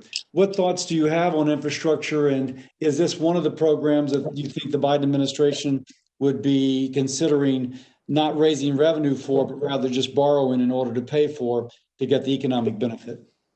Well, I think so. Let me just say that President-elect Biden has proposed an ambitious Build Back Better program that involves infrastructure. It involves clean energy, investing in manufacturing, R&D, training, and we've yet to decide exactly how that should be financed. Remember that companies often borrow to invest in projects that have sufficiently high returns that there is a net benefit. And there are at least some investment programs for the public sector that have been shown to have extremely high returns, where I think one could argue for borrowing to finance them. But that's something we will have to look at carefully, the financing of those programs. Thank you very much. I yield back. Thank you. Thank you, Senator Cassidy. And to all of the senators, we have a limited time available in this room. We still have time to get through all the questions, but I'm going to ask all the members to please pay very close attention to the clock. With that, we go next to Senator Brown. Thank you, Mr. Chairman. Dr. Yellen, welcome. I'm looking forward to working with you to make the World War II level investment we need to defeat the pandemic and build a better economy that honors the dignity of all work. Last week, on the way out the door, the current Treasury Secretary rushed through an agreement with the Federal Housing Finance Agency that locks in big changes to the GSEs, leaving you to deal with consequences. In the Banking and Housing Committee, I've laid out a path for reforming our housing finance system. I look forward to working with you on these principles and on implementing the $25 billion emergency rental assistance program we passed last month.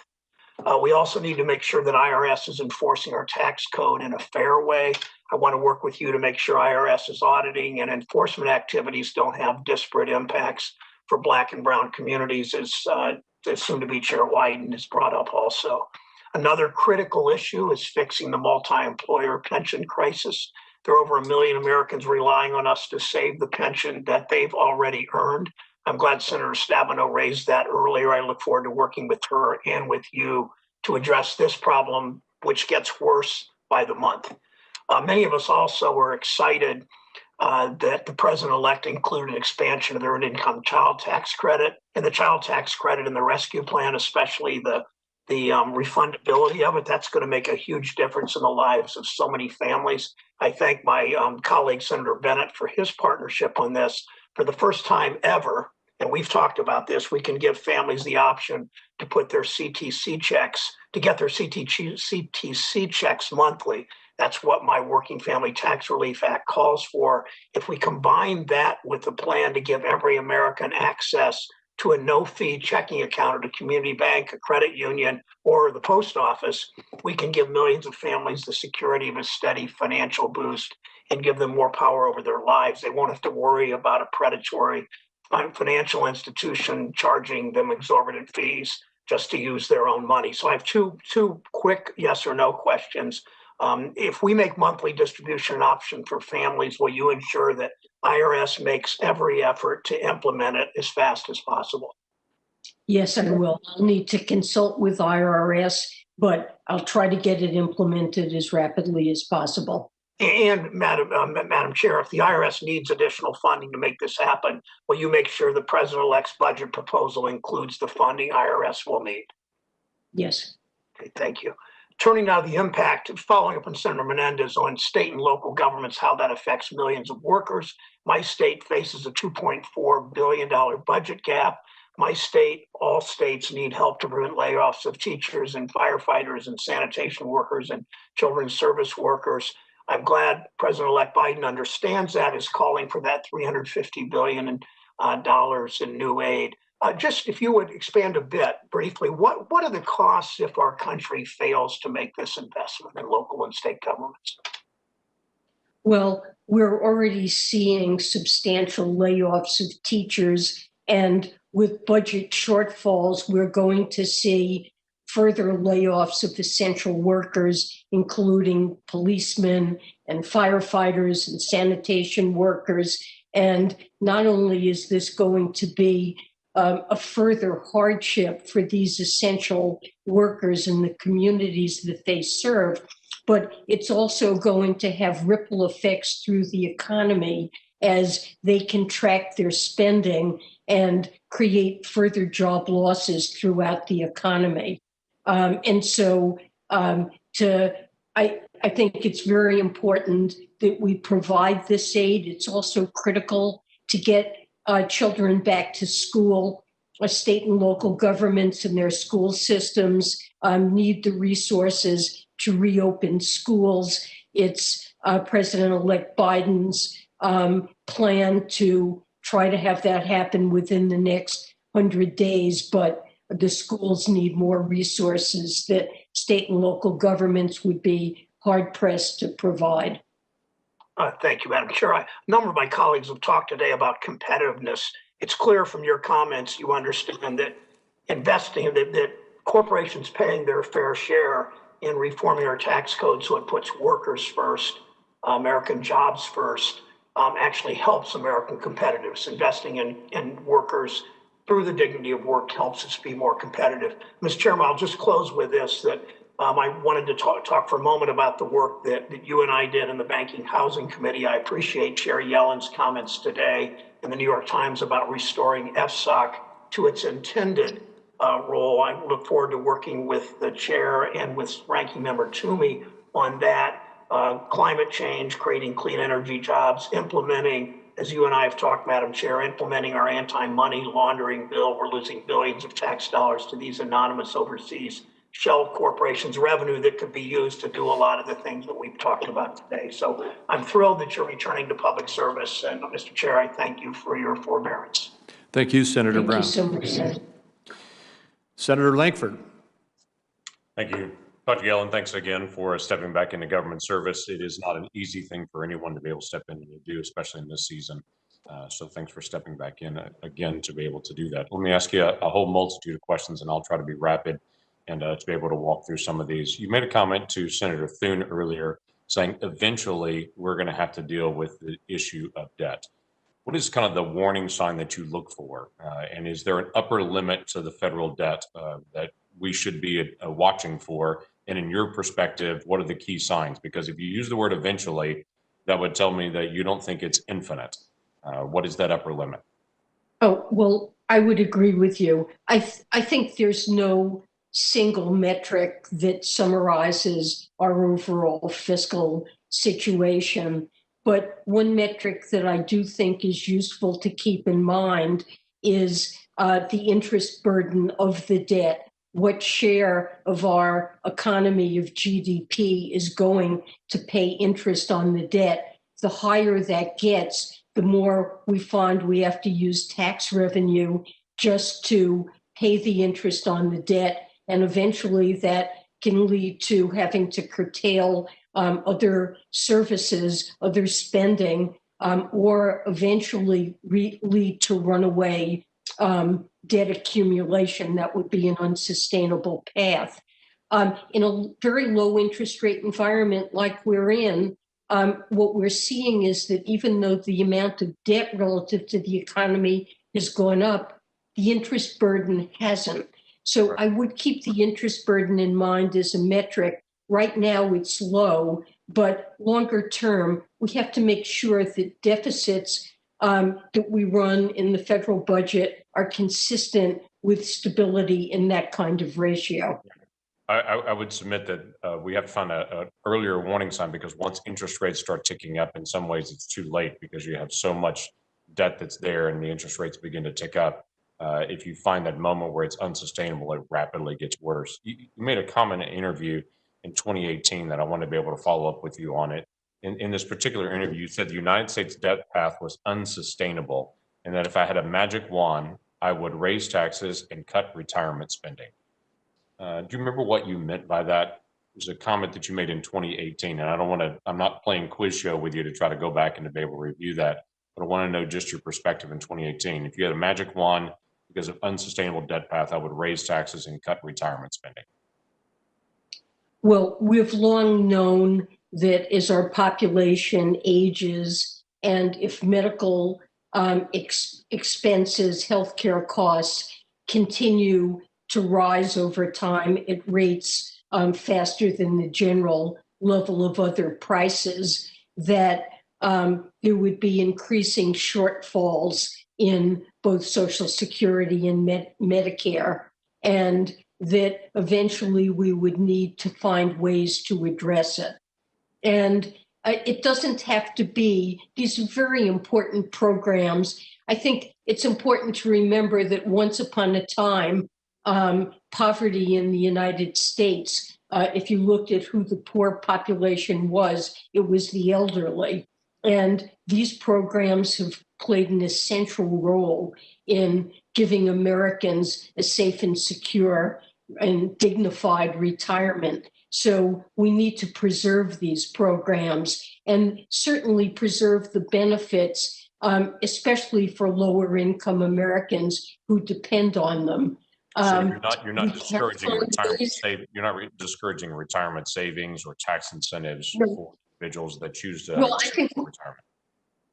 I mean, I think we should also have incentives and ways to help people save for retirement above and beyond that. But I would want to see these benefits preserved. One thing that we could do to diminish imbalances is to find ways to deliver health care more cheaply and more efficiently. And there are a lot of ideas for doing that. And I would look first to those kinds of things to achieve sustainability. Okay, so really what you meant by that wasn't cut retirement spending, it was cut the amount that retirees spend on healthcare. Is that what you're saying? Well, that would be an important way to find ways to deliver these healthcare services more efficiently. Thank you. I will have several questions for the follow-up on the record about the role of OCC. Obviously, that's a different role. It's there. You mentioned before about raising taxes, not right now. It'd be hard to be able to do that right now. I want to get a feel from you on what those initial metrics are you're looking for before we can raise taxes to be able to deal with that, and also sanctions issues with Iran and how that specifically plays into the coming decisions you'll have to make. So I'll submit those for the record. I appreciate your testimony. Thank you. Thank you, Senator Lankford. I appreciate the senators paying attention to the clock. Senator Bennett. Thank you, Mr. Chairman. It's good to see you. And thanks, Dr. Yellen, for your willingness to serve. I think we're very, very lucky that you're willing to do it, especially at this time. And I want to say one word to my colleagues. I've heard the discussion today about deficit, and I share the view that in the long term we need to figure out how to create a sustainable fiscal path for our country. I share that view. I also believe that we've made some poor choices in terms of what we've borrowed money to spend on. We had 2 wars in the Middle East that lasted for 20 years that cost us something like $5.6 trillion, all of which was borrowed, none of which was paid for. We've cut taxes for $5 trillion, almost all of it to the wealthiest people in America. And we borrowed every penny to do that. And as Dr. Yellen was just saying, we're running, and I don't think anybody can take pride in this, a healthcare system in America that costs twice as much as any other healthcare system in the world, and we're borrowing a whole bunch of money to do that. What we haven't done is invested in our human capital, our people. What we haven't done is invest in our infrastructure. It's not in America, in the next generation of Americans. So it's not just a matter of what the balance sheet looks like. It's also a question of what are the choices that we're making. And I hope together we're going to make some choices with this new administration to invest in the American people and give them a fighting chance in this terrible pandemic and in this slowing economy. And it brings me to my question for you, Dr. Yellen. It's a little odd because you can't actually see you, but I wanted to talk about the decision that the Biden administration made to include the expanded child tax credit and to make it fully refundable, to take it up from the level that it is today to $3,000. Sherrod Brown, my colleague from Ohio, and I have been working on that for almost a decade. If this manages to make it through the Congress, we will have cut childhood poverty in America by 45%. By some estimates, the cost of childhood poverty in this country is $1 trillion. You were mentioning a minute ago in your answer to the senator from Oklahoma the importance of programs like Medicare and in ending the childhood or the poverty we see among seniors or diminishing it. We have a crisis in our country because so many of our children are growing up in poverty. It would seem to me that of all the things we've talked about today, at least from my perspective, I can't think of anything that would make a greater difference in the prospects of the next generation and of this country's prospects than cutting childhood poverty almost in half in the way that you have proposed in the Biden recovery package. I wonder, Dr. Yellen, if you could say a word or two about the importance of that proposal. Well, Senator Bennett, I very much agree with all of the points that you just made, that childhood poverty is way too high in America, and one of the best ways that we can reduce that is providing refundable child tax credit at a level that really makes a dent in that. And I think that this proposal is really important because, as you said, it will substantially reduce childhood poverty, give families the ability to invest in their children, and to give them the kinds of tools that they need to succeed in this economy. You know, one of the things we suggested in our bill, I think Senator Brown talked a little bit about this, was the idea that the Treasury Secretary could set up monthly advanced child tax credit payments. I wonder, just in the last seconds that I have, whether you agree that monthly payments would aid in smoothing families' incomes and spending levels over the course of the year, better helping them make ends meet during this difficult time. I agree. These families have serious liquidity issues, and not having to wait until tax day to receive these payments would be very beneficial. So I would certainly explore with the IRS if it's possible to make these available in advance on a monthly basis. Great. Well, we look forward to working with you on that. I'm out of time, Mr. Chairman. Thank you. Thank you, Senator. Senator Daines. Thank you, Mr. Chairman. And thank you, Dr. Yellen, for being here today. I look forward to meeting with you one-on-one later this week as well. Before the pandemic, we had a booming economy. The national unemployment rate was 3.5%, lowest level we've seen in 50 years. Wages were growing for workers across the board. In fact, importantly, the wages for lower-income Americans were finally growing faster than those for high-income earners. And I believe this is due in no small part to the impact of the Tax Cuts and Jobs Act, which was signed into law in December of 2017. I am concerned by President-elect Biden's plans to increase taxes. I think that raising taxes in general is not a good idea, but particularly in the middle of a pandemic, it will be very harmful for growth. We think about Montana. In our state, 99% of our businesses are small businesses. And our small businesses, these mom and pop shops across our state, every corner, they've been hit hard by the pandemic. And this targeted relief has helped some, but the last thing we should be doing, in my opinion, is raising taxes. Not ever, in fact, but especially not during or after a pandemic. Dr. Yellen, I'd like to get your thoughts on this topic. Do you agree that raising taxes while the economy is still recovering from the pandemic is a bad idea? Well, Senator, the focus right now is on providing relief and on helping families keep a roof over their head and food on the table, and not on raising taxes. But longer term, I think it's important to, the Biden program of Build Back Better, investing in people, investing in infrastructure, investing in research and development, in manufacturing, and things that will create good jobs and make our economy more productive. We need to think about taxes in the context of a package that aims to do those things. And to the extent that financing is required for these very valuable investments, I believe it should come in a fair way.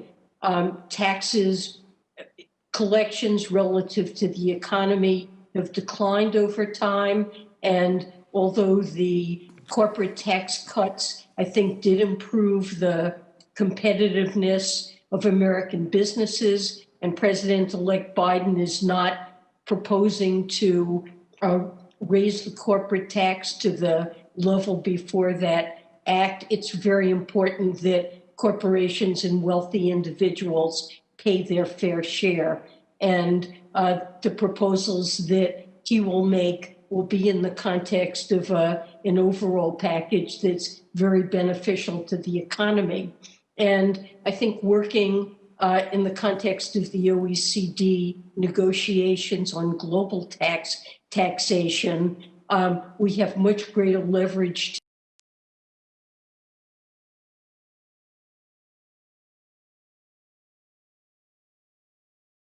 the individual's fair share. And the proposals that he will make will be in the context of an overall package that's very beneficial to the economy. And I think working in the context of the OECD negotiations on global taxation, we have much greater leverage to keep our firms, American firms, competitive if we avoid a race to the bottom in corporate taxation globally. And that is one of the Dr. critical lanes. I know we'll have a chance to have probably vigorous and robust discussions about that, but I just want to remind everybody in this committee that it's the pass-throughs and the non-C-corps that are the primary drivers of economic growth in a state like Montana. It's smaller businesses, but we'll have that discussion at a later point. I want to shift gears about a bill I have with Senator Warren on the Retirement Savings Lost and Found Act. This really gets back to retirement policies to help Americans ensure that they are saving for their retirement. This bill recognizes that as people switch jobs, which Americans are doing at higher rates than ever before, many unknowingly leave behind employer-sponsored retirement savings accounts. This bill addresses the problem by requiring Treasury and Social Security to create a national lost and found registry using data employers are already required to report to the Treasury Department. Dr. Yellen, would you support this concept? It's a bill that I have with Senator Warren, and would you commit to working together to make sure this would be administered smoothly by the Treasury? Absolutely. I think it's an important objective that you've outlined there, and if it does become law, of course, we will do everything possible to make sure that it's implemented effectively. Okay. Dr. Yellen, I'm out of time. Thank you for your answers. Thank you. Senator Casey. Thank you, Mr. Chairman. Dr. Yellen, thanks for your to serve the American people again and for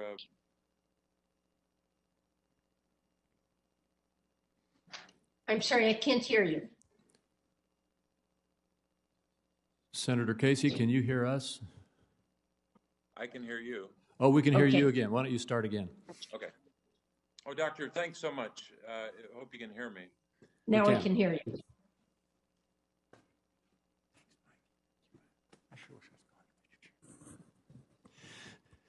Senator Casey, we can't hear you anymore. Can you hear us?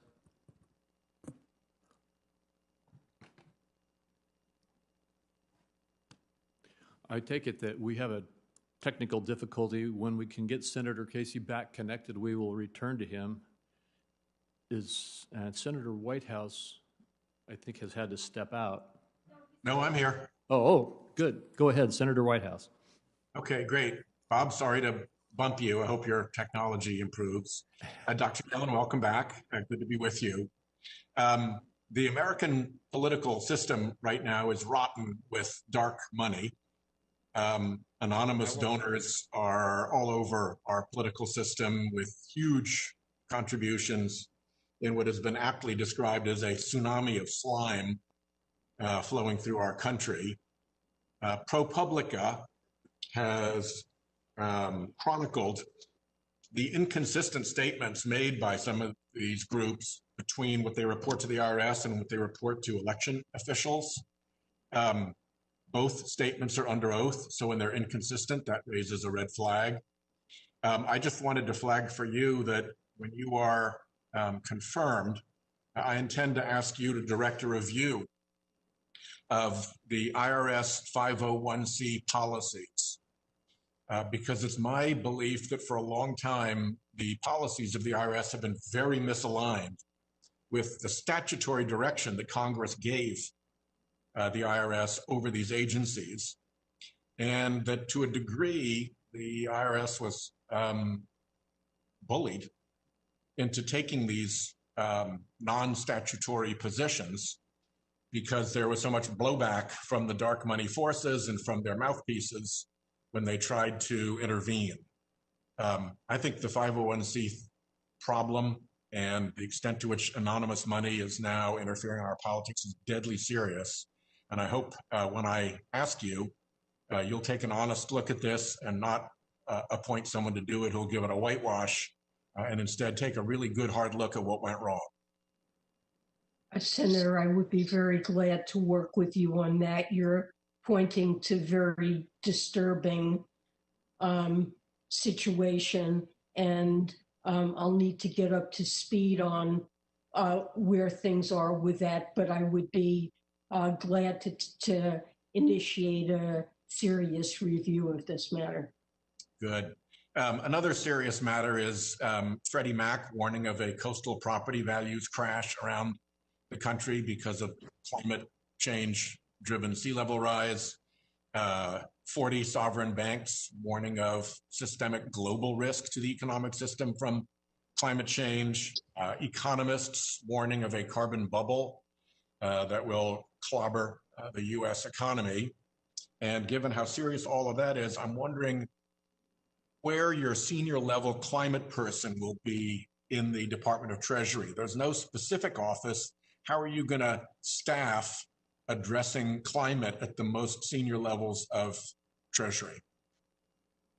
Well, I will look to appoint someone at a very senior level to lead our efforts and to create a hub within Treasury in which we particularly focus on financial system related risks and tax policy incentives toward climate change. I think we need to seriously look at assessing the risks to the financial system from climate change. The Federal Reserve has recently said that they would be joining the network of supervisors for greening of the financial system. There are developing methodologies to do that, and we'll focus on that. In a word or two, how seriously do you think we should take Freddie Mac's warnings of coastal property value crash, the sovereign bank warnings of systemic risk, and so many economists' warnings of a carbon bubble crash? I think we should take these risks very, very seriously. I think climate change is an existential threat, and both the impact of climate change itself and policies to address it could have major impacts, creating stranded assets, generating large changes in asset prices, credit risks, and so forth that could affect the financial system. So these are very real risks. And systemic risk is a mild phrase, but it conveys a very powerful message, doesn't it? Yes, it does. I agree with you. Last question.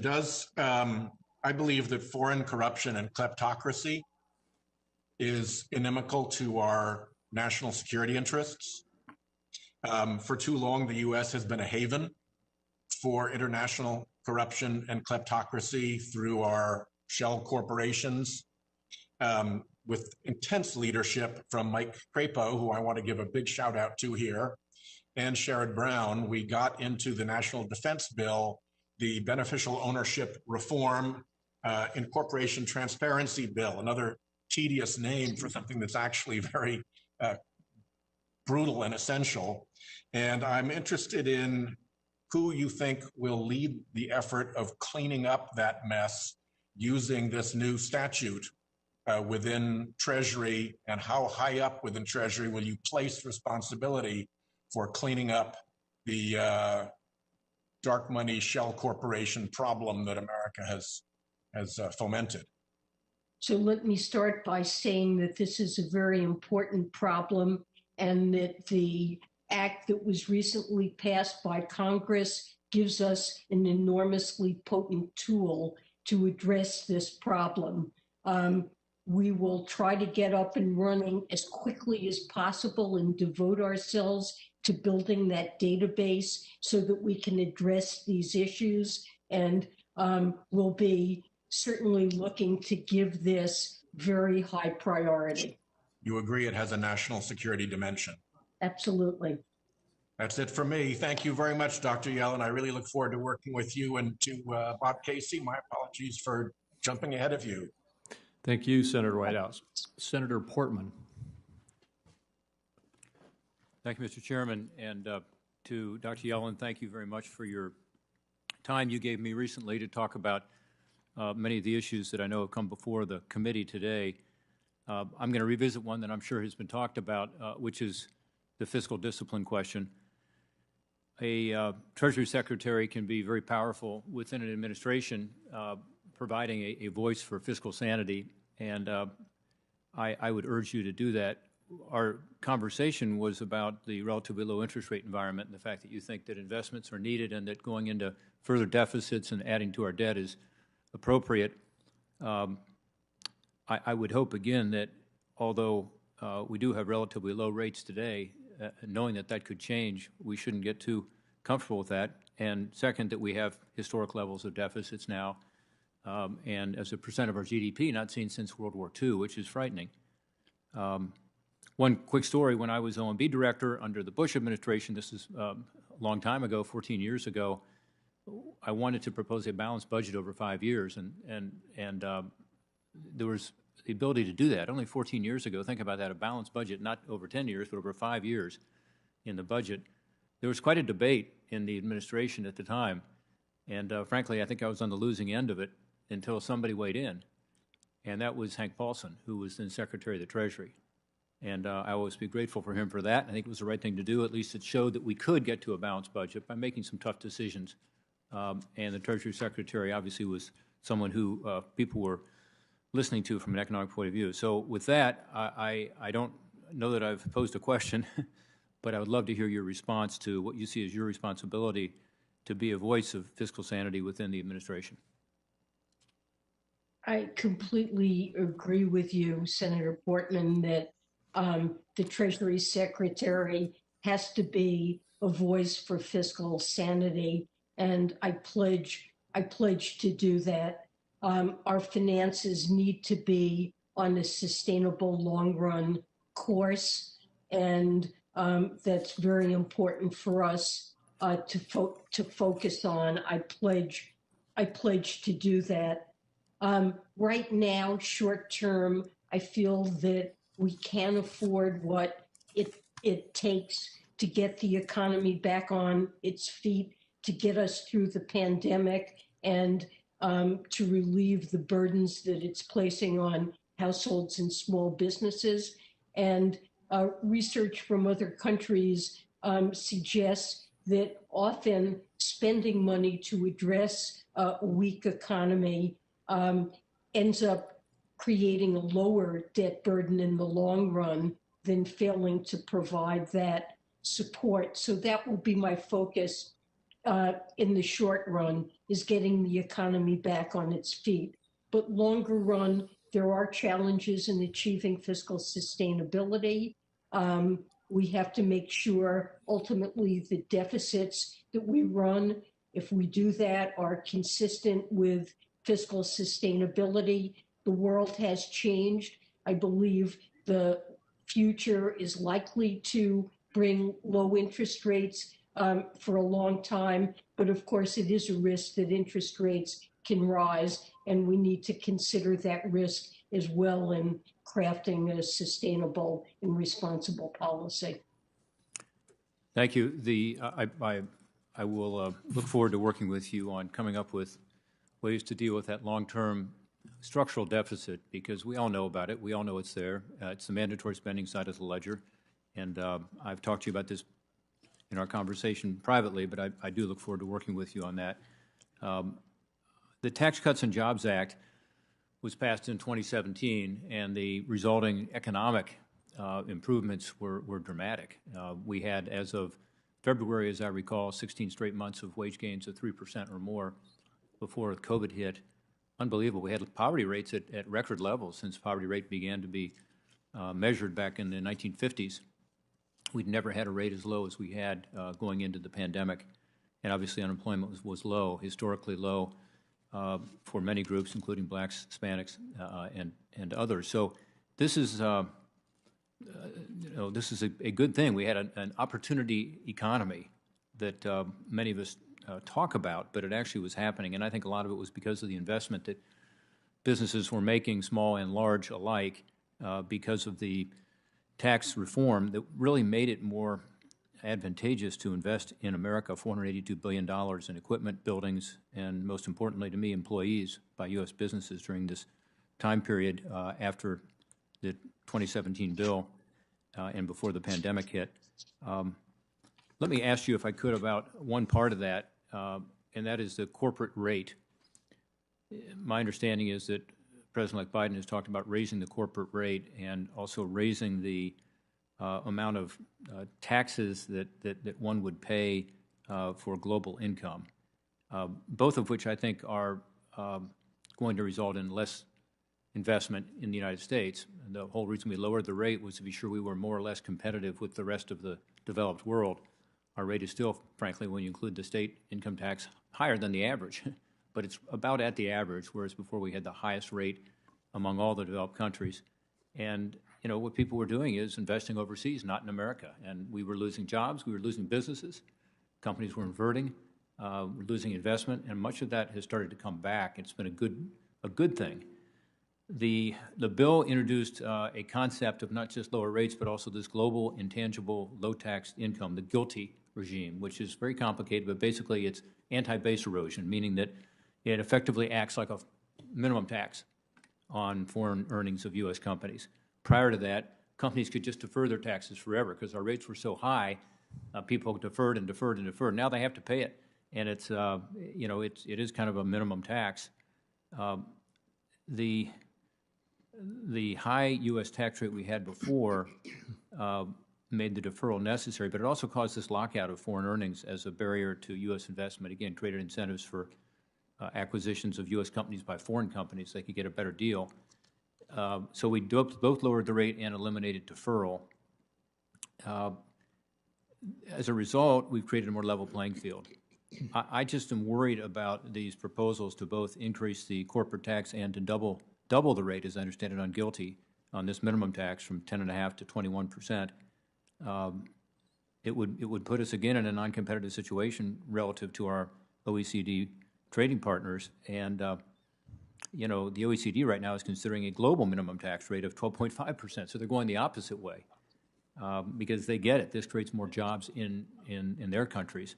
So I hope that you will push back against that, understanding that you know, you may not approve all of the tax cuts and tax reforms that were in there, but certainly on the business side, this created an incentive to invest in America. Senator Both lower rates and Portman, also the ability to write off your investment. Senator Portman, we are on a time schedule here because another committee needs to take this room, so could I ask that to be a question for the record? Great.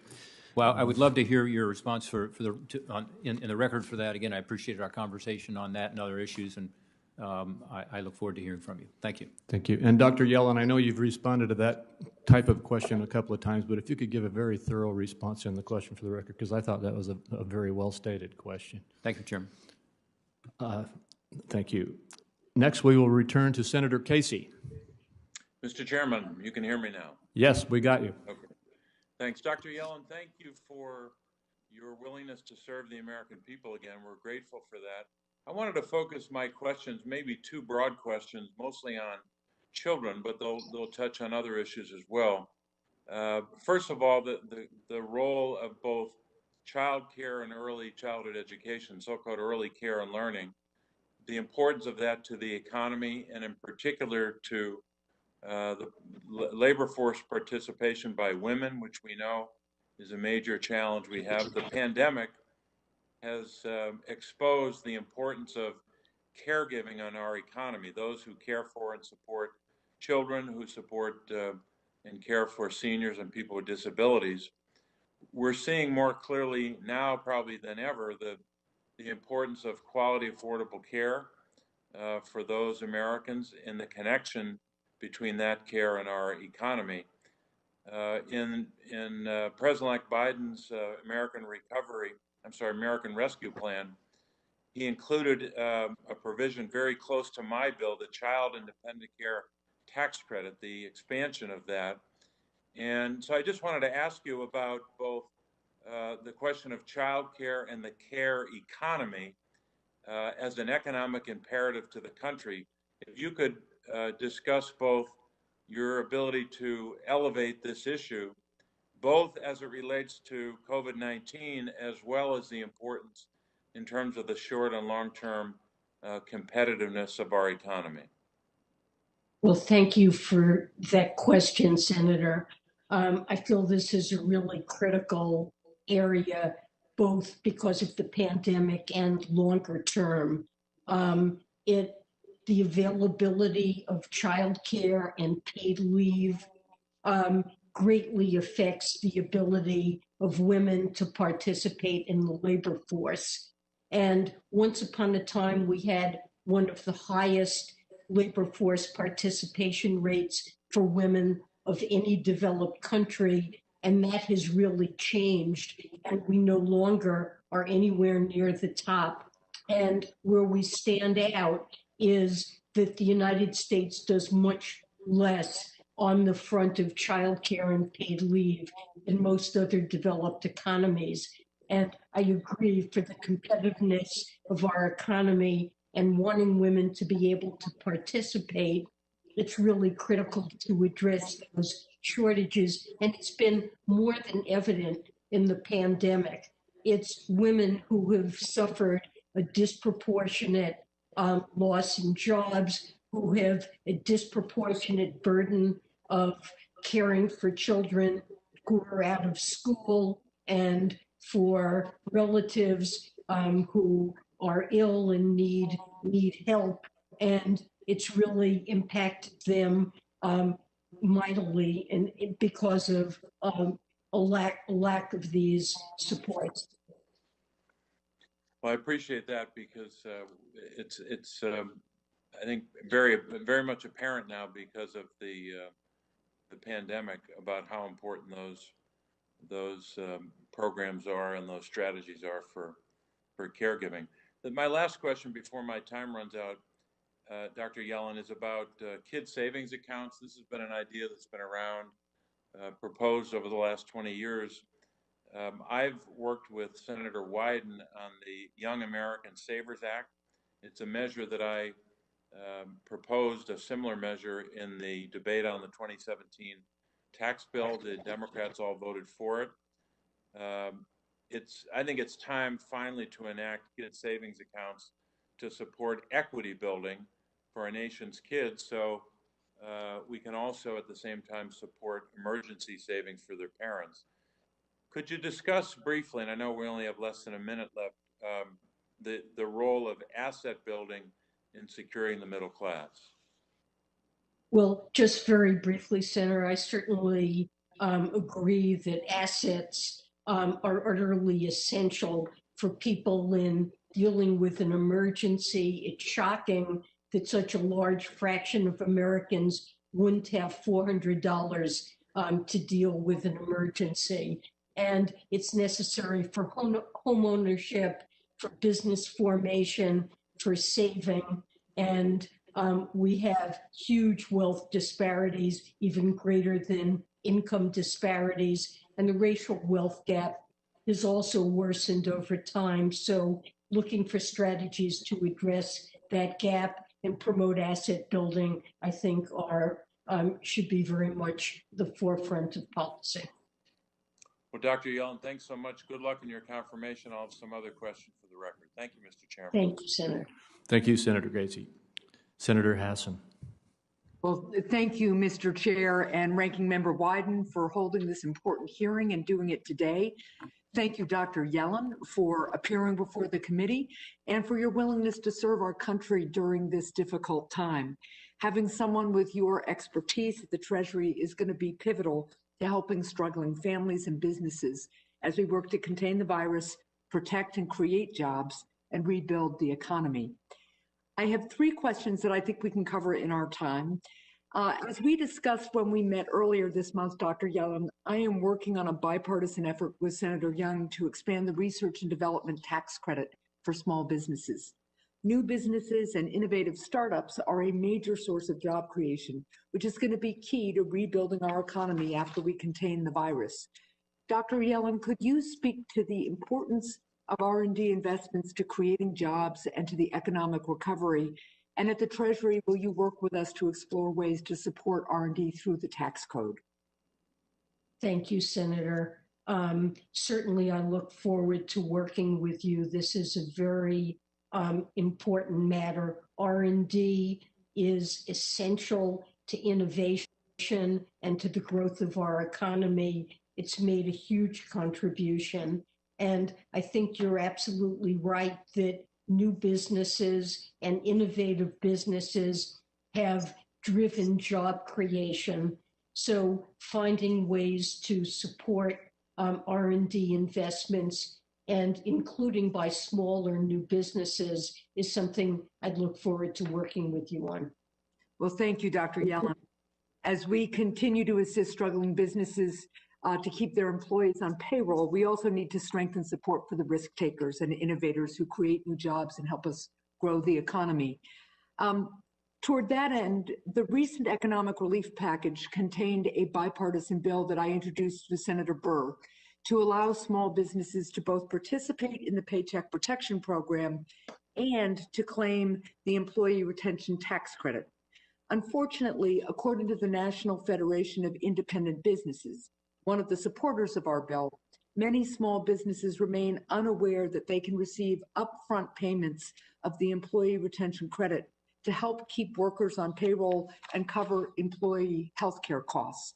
Dr. Yellen, how can Treasury increase awareness of the Employee Retention Credit so that small businesses can quickly and effectively receive the full range of economic relief available?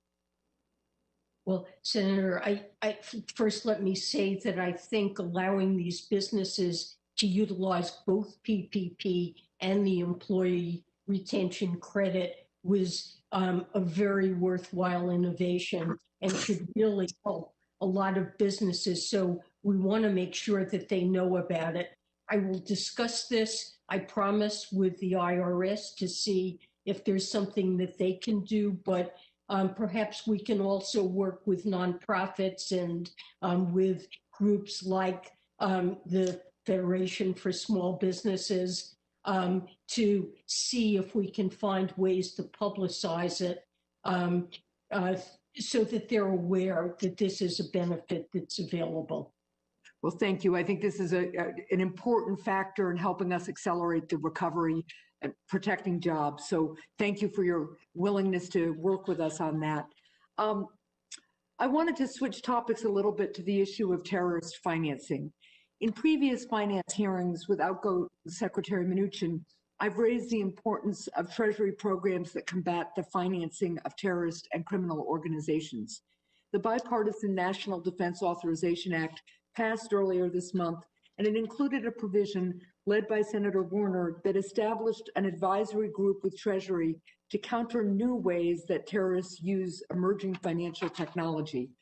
One area of growing concern, for example, is the potential for terrorists and criminals to use cryptocurrency to finance their activities. So, Dr. Yellen, can you outline some of these emerging technological concerns and how Treasury should combat new forms of terrorist and criminal financing? Senator, I think you're absolutely right that the technologies to accomplish this change over time, and we need to make sure that our methods for dealing with these matters with terrorist financing change along with changing technology. Cryptocurrencies are a particular concern. I think many are used, at least in a transactions sense, mainly for illicit financing. And I think we really need to examine ways in which we can curtail their use and make sure that anti-money laundering doesn't occur through those channels. Thank you, Doctor. Thank you, Mr. Chair. My time is up. I look forward to working with you, Dr. Yellen. Look forward to working with you as well.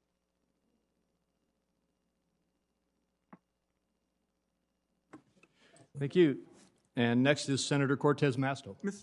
Senator Crapo. Thank you, Mr. Chairman. Senator Crapo, with leave from my colleague for Nevada and in no way taking from her time, I'd just like to take maybe 90 seconds to describe where I think we are with respect to the Yellen nomination. I hope that'll be acceptable to my colleague from Nevada. Be very quick, and this does not come off her time. Yes, please. So the majority and the minority have been talking, and we now have an agreement that finance members, Senate finance members, will have their questions in for the nominee tomorrow. Yeah, close of business tomorrow. Close of business tomorrow. So my hope would be, Senator Crapo, that we could have Chair Yellen on the floor of the United States Senate on Thursday. And obviously we're taking it a day at a time, and we've made some headway here in the last hour. Deadline for Senate questions. I mean, this is a person who's been confirmed again and again and again and has all these past Treasury secretaries in back of her. So I appreciate the discussions that we've had in the last hour. We've made some progress. I hope she'll be on the floor on Thursday. Thank you. Well, thank you, Senator Wyden. And I will talk with Senator Grassley, and we will work with members on our side to work expeditiously. Thank you. Now, Senator Cortez Masto. Thank you, Mr. Chairman. Dr. Yellen, congratulations. Thank you for the courtesy meeting last week. I'm going to try to keep it brief. It's been a long morning and afternoon for you, and thank you so much for your patience, and I enjoyed listening to all of your responses to my colleagues. Two issues, hospitality, and we talked about that, and the other is housing. So let me just talk a little bit about, as you well know, in Nevada, we've been so hard hit. Before the pandemic, the travel and tourism industry was one of the largest sectors of the economy. In 2019, travel generated $1.1 trillion in spending and supported 15.8 million American jobs. But the COVID-19 pandemic has devastated the travel industry more than any other sector of the economy. And according to Oxford Economics, the U.S. lost $510 billion in travel spending and 4.5 million travel jobs in 2020. So my question to you is, what are your recommendations for addressing this hardest hit service sector economy and its workers, like those in Nevada and across the country? Well, Senator Cortez Masto, I'm really aware of just how badly the Nevada economy has been impacted by the pandemic because of the focus on travel, tourism, leisure activities. This is, as you said, the hardest hit sector with the most pain and job loss. And getting this pandemic addressed and over with so people can go back about their lives and travel and enjoy leisure activities, that is top of agenda. And in the meantime, making sure that we support the workers and the businesses that have been so badly affected, giving them the aid they need to get through this, come out the other side, and to help state and local governments in a variety of ways, reopen schools, make sure that you don't have to fire emergency workers because of the budget pressures that your state faces and others. Thank you, Dr. Yellen. But let me be a little bit specific. Last fall, Senator Kramer and I introduced a bipartisan bill. It's the Hospitality and Commerce Job Recovery Act. And what it does is it provides refundable tax credits for businesses and individuals to boost demand for travel once it's safe to travel again. I'm curious, what are your thoughts are? Can tax credits be effective tools to incentivize spending and help certain sectors like the service sector and travel sector recover and the economy turn around? Well, Senator, I'd be glad to take a look at that and work with you and examine the details more fully. I appreciate that. Thank you. As you said in your introduction, you know that the sector, particularly the service sector, has been so disproportionately impacted. We need to continue to provide relief and investments in this sector. So I'm hopeful that you and the Biden administration will work with us moving forward. Housing, I know I have about a minute left. Let me ask you this. And this was an issue. Nevada is literally dealing with an affordable housing crisis that started even before this pandemic. I know it's happening across the country. And we talked a little bit about this. Could you really address how Treasury Department can work with us to, as well as the Biden-Harris administration, to address what we see in affordable housing crisis across the country? It's a huge problem, Senator, and we really need to devise effective ways to work on this and support affordable housing. Things like the low-income housing tax credit, I think, have been very important, and we need to come up with other innovative strategies because this really is a crisis in many parts of the country. Well, I know my colleague, Senator Cantwell, mentioned this to you as well during this hearing. I look forward to working with you as well as the Biden administration to address this issue. Thank you again for your willingness to serve. Thank you, Senator. Appreciate it. Thank you, Senator Cortez Masto. Senator Young. Dr. Yellen, it's good to see you again. I enjoyed our visit the other day. Congratulations once again on your nomination. I would like to ask you, for starters, about some questions about our hardest hit businesses. You know, it has been widely reported that we are in the midst of a K-shaped recovery where Wall Street doing pretty well, so many of our small businesses doing well. In fact, record profits we've seen from a number of them. Meanwhile, a number of our Main Street firms are if not hollowed out, certainly just pockmarked with businesses that are shuttered on account of this pandemic and associated public health measures. In your July 17 testimony before a House subcommittee, you indicated, Doctor, that there would be scars left on the economy. And by that, I infer you probably meant an erosion of skills within our workforce, a loss of innovation that tends to occur among these small firms, to say nothing of the future opportunities for growth. In the state of Indiana, it's estimated that 1 in 4 small businesses face closure, including, you know, generations deep family businesses that have really become pillars within given communities. So there's a social and cultural dimension to this as well. That's all if economic conditions do not improve. Blessedly, we've invented these vaccines and the economy will be opening up, and we have a relief package that we came together and passed to the American people before year's end. In light of that relief that we have offered, it seems to be making a difference. There seem to be some sunnier days ahead. What do you expect the need to be for additional small business assistance, and why do you expect that need to exist to a particular level?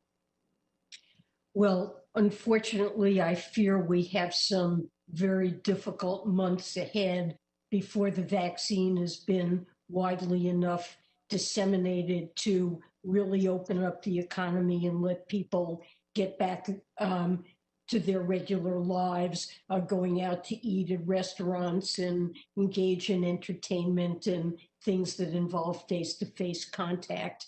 So I think the PPP funding included in the last bill is tremendously important.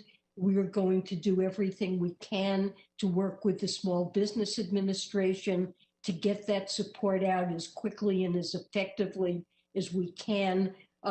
These small businesses are the lifeblood of their communities and provide a disproportionate share of jobs in America. And so supporting them, I think of scarring as not only affecting workers, but when businesses fail that have been the backbones of their communities, that's permanent job loss for workers and a tragedy for the communities. So This is certainly something we want to do. And if more funding is needed, we would come back and ask for that. We've asked for some money for grants for the smallest businesses and some funding to support state and local and nonprofit in getting assistance out. Well, and I have to say that seems prudent to me, Doctor.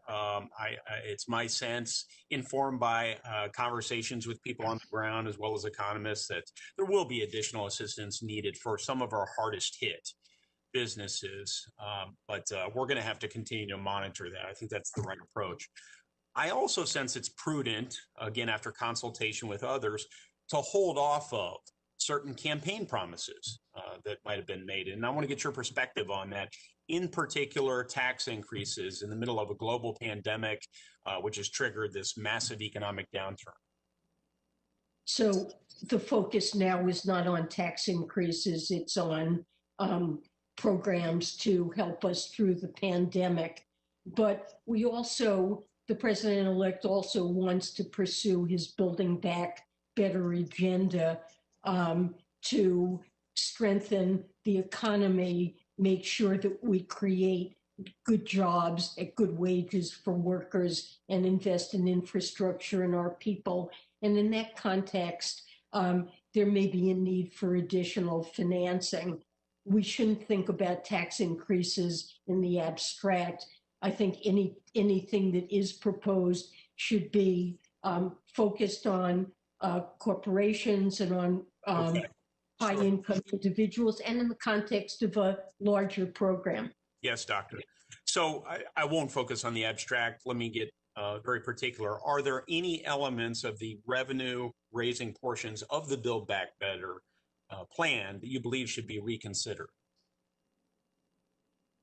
I'm not sure what you have in mind.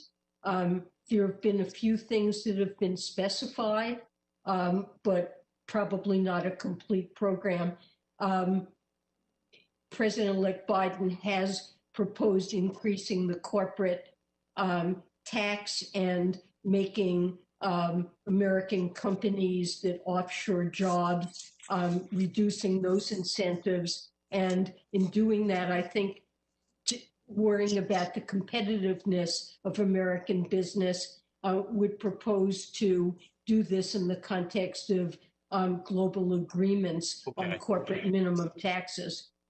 I'm grateful for the answer. I'll have to probably submit some follow-up questions for the record pertaining to the loss of jobs.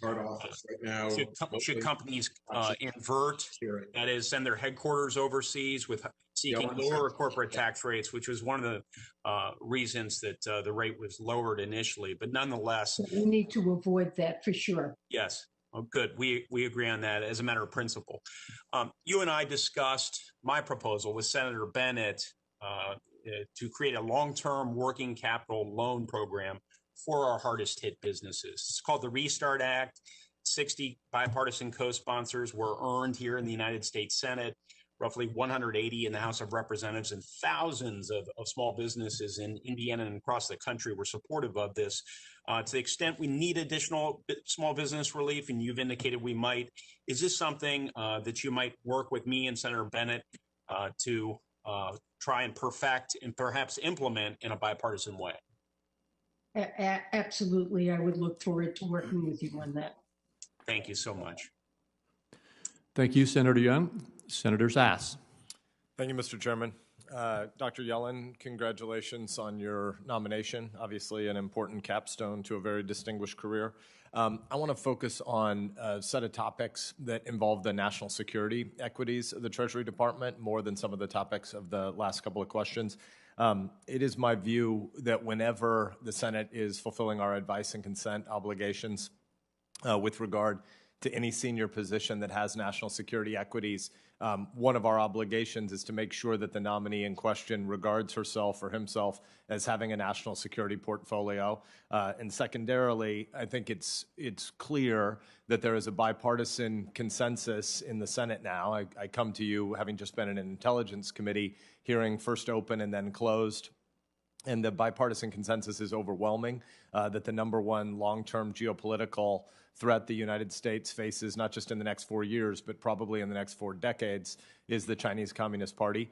So I want to ask you 2 questions about that first. Dr. Yellen, do you believe that the Secretary of the Treasury is a national security position in the president's cabinet?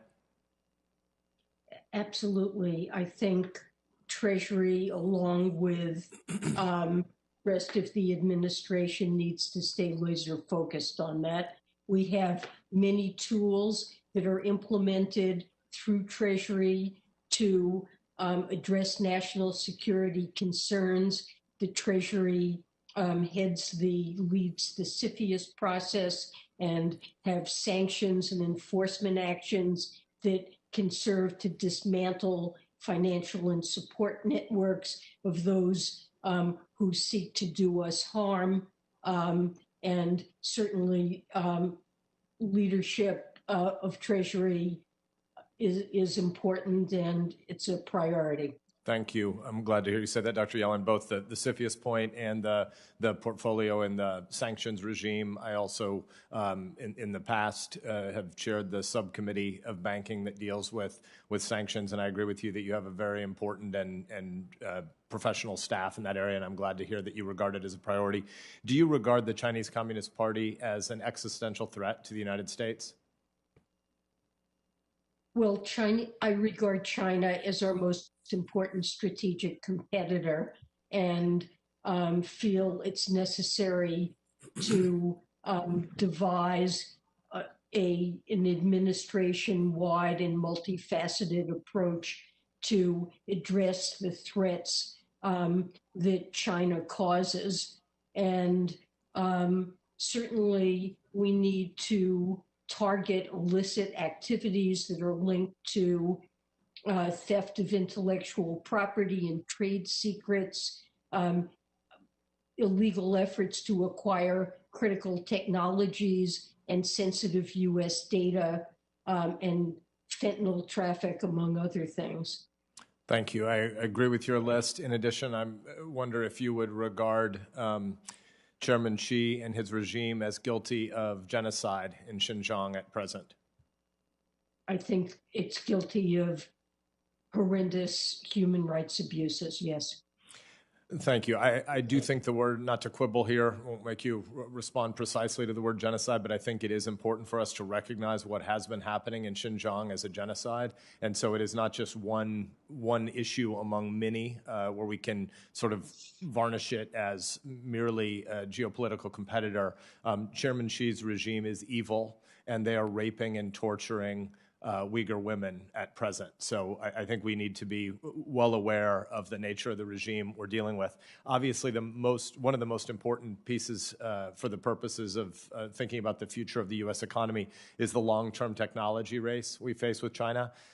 For years, American economic and technological innovation have fueled the CCP's mastery of the digital economy, and then they've gone on to use that mastery of the digital economy to do a parade of horribles, some of which you just listed importantly. Could you walk us through how you think about a review of our technological interdependence with China? And do you believe that some degree of decoupling is going to be incumbent upon us in the next 4 years? Well, I do think that we face a significant competition with China and need to address the subsidies that China has put in place and other policies to erode our technological edge. I think first and foremost, we have to make sure that we as an economy make the investments that enable us to compete with China, investments in manufacturing and infrastructure and training and research and development that are ultimately our sources of economic strength. But we need to aggressively counter unfair practices that China uses, whether it's to enforce technology transfer or to invest in ways in the United States that that are dangerous to our national security. Thank you. I agree with you that there are a number of strategic areas where we are underinvesting, from AI to quantum to biotech to robotics, machine learning, et cetera. But as relates to 5G in particular and Huawei, could you use that as a case study to talk us through kind of how you think our policy should be unfolding in the 5G space and how we should be trying to bring together allies to battle the unfair practices that we see from Huawei around the world? And Senator Sass, may I ask that you make that a QFR because we're running against a tight deadline here? Yes, Chairman. Dr. Yellen, I will make that a QFR. And again, congratulations on your nomination, and we look forward to working with you on these topics. Thank you, Senator Sass. Thank you, Senator Sass. We are running up against a tight deadline here because we have to have the committee of this room available for another committee.